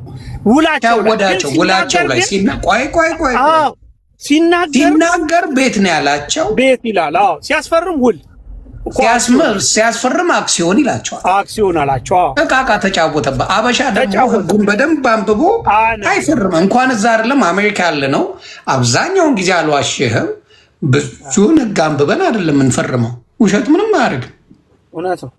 ሙሉ ለምን ያረዝሙብህና ረጅም ያደረጉትና አበሻ ደግሞ ከማንበብ ጋር በጣም ጸበኛ ስለሆንን በጋ እጅን ነገር ብለህ ፈረም አድርገህ ላጥ ትላለህ። ከዛ በኋላ ነው የሚገሸልጡ። ይኸው እዚህ ጋር አለ ይላል። ገባ? ስለዚህ ኢትዮጵያም ላይ ያረጋቸው ምንድን ነው? ቤቱ ይሰጣል ብሎ ይኸው በቪዲዮ ተናግሯል። በ1.5 ሚሊዮን ቤት ይሰጣል ብሎታል። ባለ 3 መኝታ ቤት ማውራት ይችላል። ህጉ ላይ ግን ቁጭ ያደረግላቸው አክሲዮን ነው ብለው አስቀምጦላቸው። ስለዚህ የአፉን ያለውን ብሎኛል እንደ 1.5 ብሎ ነው የሚፈርመው ሰው። ከዛስ አይ አክሲዮን እንጂ መች ቤት ተባለ? ይኸው ህጉን አላነበብክም ተብለ የምትጠየቀው አንተ እንጂ እሱ አይደለም። በጣም ከባድ ሰው ነው ይሄ። አደገኛ አሰራር፣ በጣም አደገኛ ወንጀል ጭምር ነው እየተሰራ ያለው እጅግ በሚገርም ሁኔታ። እኔ ብሩ ከታገደ ለምንድን ነው ታዲያ ለህዝብ ያልተመለሰው? ውሸት አልታገደም። እናቱ ተሸብሎ ጭውቴው አግኝቶ ሲጠይቀው ለምን ከሀገር መውጣት አስፈለገው? ብሩን ካልበላው ታዲያ እሷ ጭውቴው እሱ ነዋ። ገባች? ብሩን በልቷል። ሲጠይቁት ኧረ ብር ታግዶ ነው የወጣው። ለእኔ ያለኝን ልንገር። የፋይናንስ ደህንነት ኤጀንሲ የሚባለው መስሪያ ቤት ሰዎች መጡና የተወሰነ ብር ወደኛ አምጣሉኝ። ከዛ በኋላ ህዝብ ብር አልሰጥም አልኩኝና ስል አገዱብኝ። ሲያግዱብኝ እኔ ከነዚህ ሰዎች ጋር ከምጨቃጨቅ ብዬ ላጥ ብዬ መጣዋል። እና አመንከው? አይ እንዳገዱበት ደግሞ ለጥፈዋል። እንደታገደ ደግሞ ደብዳቤውን አየሁ፣ የታገደበትን ብሩ ማለት ነው ለጥፈዋል። የፋይናንስ ደህንነት ኤጀንሲ ብሩ እንዳይበላ ማለት ነው። እና ብሩ ለምንድን ነው ታዲያ ለባለቤቶቹ ማይመለሰው? ይመለሳል። አሁን እነሱ በፍርድ ቤት እየተከራከሩ ኦር ደግሞ የቀሩት ልጆች እኛ እንሰራለን መስራት እንችላለን እያሉ ነው።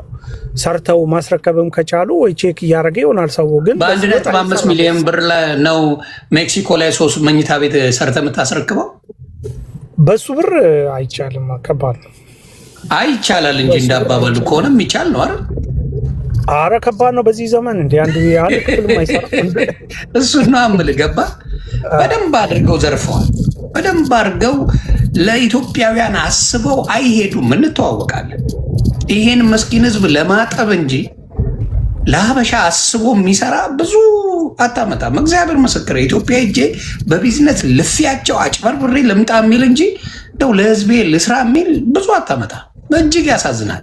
እዚህ የማይችሉትን አይዲያ ነው ኢትዮጵያ ሄደው የሚዘርፉት። ያማል። እግዚአብሔር ምስክሬ ነው የምልህ። ምስኪኑን ህዝብ ነው የሚያጭበረብሩት። ኦልዌይዝ ኔቨር ፌል። ለምን እዚህ አይሰሩትም? አይዲያውን ስለማይችሉ፣ ማንምም አቴንሽን ስለማይሰጣቸው። ከዛ ምን ያደርጋል ይሄ ምስኪን ህዝብ? ምስኪን አለ እዛ አይዲያ አለ እንደዚህ ያለ ብለው ያካብዱለታል። አብረው ያጭበረብራሉ። አድቨርታይዝ ይሰራል። ወቅታው ሰውን ባዶ ይከቱታል። አሁን ኢቨን ይሄ ፍንቴክ የሚባለው ኢትዮጵያ የሚኖሩ ወንድምና እህቶች ናት የታሰሩበት። እነሱ ተለወጡ። ተለወጡ። ማን ይነካዋል? አየህ፣ እሱ ሁለት ሀገር አለው፣ ሌላ ሀገር ላይ ፈታ ብሎ ይኖራል። ኢትዮጵያ ላይ ያሉት አድቨርታይዝመንት የሚሰሩት እዛ ኑሯቸውን ያደረጉ ግን መከራቸውን ይበላሉ። ዓለም አቀፍ ወንጀል ስለሆነ እንደዚህ አጭበርብረ ወንጀል ሰርተ የትም ሀገር መኖር አትችልም። በነገር ላይ ማንም አይሰማ። አሁን ለምሳሌ የአሜሪካ ቆይ የአሜሪካ ዜግነት ኖሮ ብሮ ሰርክ ተብለ እዚህ ኢንቨስት ካረክ ዞር ብለ ያዋል። ማን ይነካል? እነሱ የሚፈልጉት ሰው ይኖራል እዛ፣ እናንተ ማምጡ ይባላሉ። በዛን ሰዓት ይለዋወጣሉ። ኢንተርፖል እኮ አለ፣ ስምምነት አላቸው። ማን የእኛ ሰው አሁን ፎከስ አድርጎ ከአሜሪካ እንትን አድርጎ ሊያስመጣን አሰራር አላቸው። አይ አላቸው አሰራር የሄደ ብዙ አላ። አሁን ለምሳሌ ምን መሰለህ የእነሱ ቆይ ልዘግብ ኢንተርፖል እንዴት እንደሚሰራ ሌት ሚ ብሬክ ዳውን። አሜሪካ የሚፈልጉት ሰው የእነሱ ዜጋ ካላቸው እዛ ሀገር ላይ የታሰረ እዛ ሀገር ላይ አቅም ያለው ሰው ብቃት ያለው ሰው ዌል ኖውን የሆነ ሰው የታሰረባቸው ካለ በወንጀልና እዚያ ሀገር ደግሞ የእነሱ ዌል ኖውን የሆነ ሰው ከሆነ ኤክስቼንጅ ይደረጋል። ያ ካልሆነ ግን ምንም ጥቅም የለውም። አሁን ኢትዮጵያ ካላውን ዳልቻ ልታስመጣ ነው። ዳልቻ ለአሜሪካ ይጠቅማል ብላ ልታስመጣ ከነዚህ ከነሰራዊት በቃ እሱ እኩል መታሰሩ ነው። በጣም እኮ ያሳዝን። እሱን ነው የምልህ። ገባህ? ለዛ ለማንኛውም እነሱ መታሰራቸው ያሳዝናል። ግን ደግሞ መኪና ስትነዳ ሰው ብትገጭ ትታሰራለህ አይደለ? ማኛው መቼም የሆነ ነገር ይሄ ማንንም ብለ የምናረግበት ነገር አይደለም። በህይወት ስትኖር የሚያጋጥም ነገር ነው። እኔ እነዚህ ልጆች ይሄ ነገር ማጋጠሙ በጣም አሳዝናል። እኔ አሁን መኪና ስነዳ ሰው ብገጭ እስር ቤት ነኝ፣ አውቀዋለሁ። ብገል ማለት ነው ማንም አይለቀኝም። እኔ ራሴም ነፃ ሆኜ ቤቴን ብተኛ ራሱ ውስጤ ሰላም አይሰማኝ። ስለዚህ እነሱ እስር ቤት መሆናቸው እረፍት ያገኛሉ። ሁለተኛ ነገር ደግሞ ህግ ነፃ ብሏቸው ቢወጡ ለነሱ ጥሩ ነው። ከህዝቡ ጋር በሰላም ለመኖርም ይረዳቸዋል። ምን ሆነ መሰለህ ቅድም ካልከው ጋር ነው መስማማው። አንተሽ ቅድም ካልከው አድቨርታይዝመንት ሲሰሩ ይሄ ነገር በምን ከነሱ ጋር ምንም ግንኙነት እንደሌለው ማስታወቂያ ብቻ እንደሰሩ አድርገው ከሆነ ውላቸው ናው ግድ እነሱን የሚጠይቅ የለም። ግን ኢትዮጵያ ላይ እንደዚህ የሚባል ነገር የለም። ገባ? ብዙ በህግ ደረጃ በደንብ አድርገው አጥንተውበት የሚሰሩ አድቨርታይዝመንት ብዙ ሰው የለም። ችግሩ እኮ ያ ነው። ገባ? በቃ እንደዚህ ያደርገው ችግር የለውም ትባባላለህ፣ በግዛው እንትን ይላል። ከዛ ነገሩ ሲመጣ ነው ችግር ሲፈጠር ነው ኢትዮጵያ ነቃ የሚለው። ችግሩ ካልተፈጠረ ምንም አትባልም። አሁን እነዛ ሰዎች እንግዲህ 30 ዓመት በማስታወቂያ ስራ የቆየ ሰራዊት ፍቅሬ በሌላው ሊደብር ይችላል። በማስታወቂያ ደረጃ ግን ሰራዊትን የሚያክል የለም። ያ ሰውን የሚያህል ሰው ሸዋሸዋ ተሰራ ብዬ አላስብም። ገባ? ያ በደንብ በዶክመንት አምጥተው አሳይተውት ይህን ነገር ስራ ተብሎ ተሰጥቶት ያንን የሰራውና እሱን ጠይቁ ብሎ ነው ያለው። እንትን ሲጠየቅ ራሱ እግረኛው ሚዲያ ላይ ተጠይቀዋል። እግረኛው ሚዲያ ላይ ሲጠየቅ እንዴ እኔ አድቨርታይዝመንቱን ስራው የስ ችግር ካለ የምትጠይቀው ማን ነው ብሎ ነው ያለው። ፍንቴክን ጠይቅ እንጂ ከኔ ጋር ምን አገናኘው? እሱ ነው የነገረኝ። ስክሪፕት ይሰጣል፣ ይህን አድቨርታይዝመንት ስራልኝ ይላል። በዛ ስክሪፕት ትሰራለህ። ማን ነው የምጠይቀው? ያንን ካምፓኒ ነው። ግን አሁን ኢትዮጵያ ላይ ለምትሰሩ አድቨርታይዝመንት ለምትሰሩ ከእናንተ ጋር ምንም ነገር እንደማያገናኘው ፈርማችሁ መሆን አለበት ብዬ አስባለሁ። ያ ከባድ ነው። መንሱር አሁን የኔ ነው ስላለ ምናልባት ነገሩ ሊበላሽበት ይችላል። የመንሱር አሁን የሚቀረው ምንድን ነው? የኔም ነው ብለዋል መንሱር። ናው የመንሱር ከበድ ያለ ችግር ነው ያለው። እኔ ምነኝ ነው ያለው ሰው። መንሱሬ አንዳንዴ ባለማወቅ በሚሰራው ነገር ፋውል ነገሩ በጣም ይበላሽበታል ብዬ ነው የማስበው። ቢኮዝ ሂዝ ፓርት ኦፍ ኢት የእሱ ጦስ ነው። የእሱ ጦስ ነው ሲንቀዠቀዥ እሱ ነው። ገባ? የኔ ነው ብለዋል መንሱር። የኔ ካምፓኒ ነው ጭምር እስኪል ድረስ አድርጓል መንሱር። እና የእሱ ከሆነ በጣም ያስጠይቀዋል መንሱር። በጣም ነው የሚያስጠይቀው መንሱር። ሌሎቹ ግን በዛ ደረጃ አድቨርታይዝ እንጂ ያደረጉት ሌላ ነገር የለም ብዬ ነው የማስበው። ሄልዬ ይመችቼን ይወድ ያንን በጣም ከባድ ነው ብዬ አስባለሁ። እና ስናር ኢዚ። ስለዚህ በተለይ በቢሊዮኖች በሚደረግ ነገር ላይ አቴንሽን ብንሰጥ በኋላ ህይወት ያበላሻል። እንደ ከባድ ስም ነው። አሁን እነ ሰራዊት ፍቅሬ እስር ቤት በዚህ ገቡ አጭበረበሩ ተብሎ ነው ስም የሚጠራው።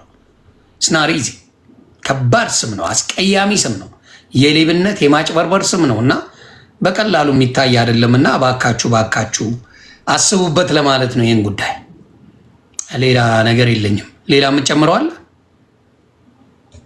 አዎ ትክክል ነው ያልከው። እንግዲህ መጠንቀቅ ያስፈልጋል። ሁል ጊዜ መኪናችንን ስንነዳ እንደምንጠነቀቀው በኑሯችን ሁል ጊዜ ተጠንቅቀን እያንዳንዱ ነገር ስንሰራ፣ ምግብ ቤት ለምሳሌ የሚሰራ ሰው የተበላሸ ምግብ ለሰው ቢያቀርብና ቢያበላ እኔ አይደለሁም ምናምን ሊል አይችልም። እዛ ጋር ያለው ሰው የሰራው ያዘጋጀው ያቀረበው ሁሉ ተጠያቂ ሊሆን የሚችልበት ሁኔታ ይፈጠራል በህግ ማለት። ስለዚህ እንደዛ አይነት ነገር ላይ ብዙዎቹ መጠንቀቅ አለባቸው። ሁል ጊዜ ህግ እየጣስኩ ነው ወይ ስርዓት ያለው ነገር እያረኩ ነው ወይ የሚለውን ነገር ማየት ሴፍ ነው። ሌላው አደጋው ምንድነው? አሁን መንሱሬ ይሄ ነገር ወንጀል 2.7 ቢሊዮን የተበላው ተከሳሾቹ እነዚህ በፍትሐብሔርም እየተከሰሱ ነው፣ በወንጀልም እየተከሰሱ ነው። በሁለት ክስ ነው የሚከሰሱት እነዚህ ሰዎች። በወንጀሉ እስር ነው የሚጠብቃቸው። በፍትሐብሔር እስርና ቅጣት ነው፣ የገንዘብ ቅጣት ነው። በፍትሐብሔሩ ደግሞ ንብረታቸው ነው የሚወሰደው። በሙሉ ንብረታቸው እስከ ዛሬ ያፈሩት ሀብት ያን ያህል ካልተመለሰ ያ ገንዘብ ሙሉን ካልሸፈነ ሁሉ ነገራቸው ዜሮ ነው የሚገባው። ቤታችሁ ይሸጣል፣ መኪናችሁ ይሸጣል፣ ባንክ ያላቸው ገንዘብ ይወሰዳል፣ አክሲዮናቸው በጣም ከባድ ኪሳራ ነው የሚደርስባቸው። እሱ ነው እኔ በጣም የሚያሳስበኝ። ቀላል ነገር አይደለም የሚሆነው ነገር እና ጠበቆች የያዙት ነገር ነው። ሁሉም ሰው የራሱን ጠበቃ ቀጥሮ ነው እየተከራከረ ያለው። ሲሪየስ ነገር ሆኗል። መንግስት እንዳልከው እንደሚጠይቀው በወንጀል ብቻ ነው መንግስት የሚጠይቀው። በንብረቱን ማስመለስ ደግሞ የእያንዳንዱ የግል ተበዳይ ነው የሚሆነው። እኔ አንድ ቁጥር ስለጻፋችሁ የምትገቡ የሚመስላችሁ ሰዎች ታስቆኛላችሁ።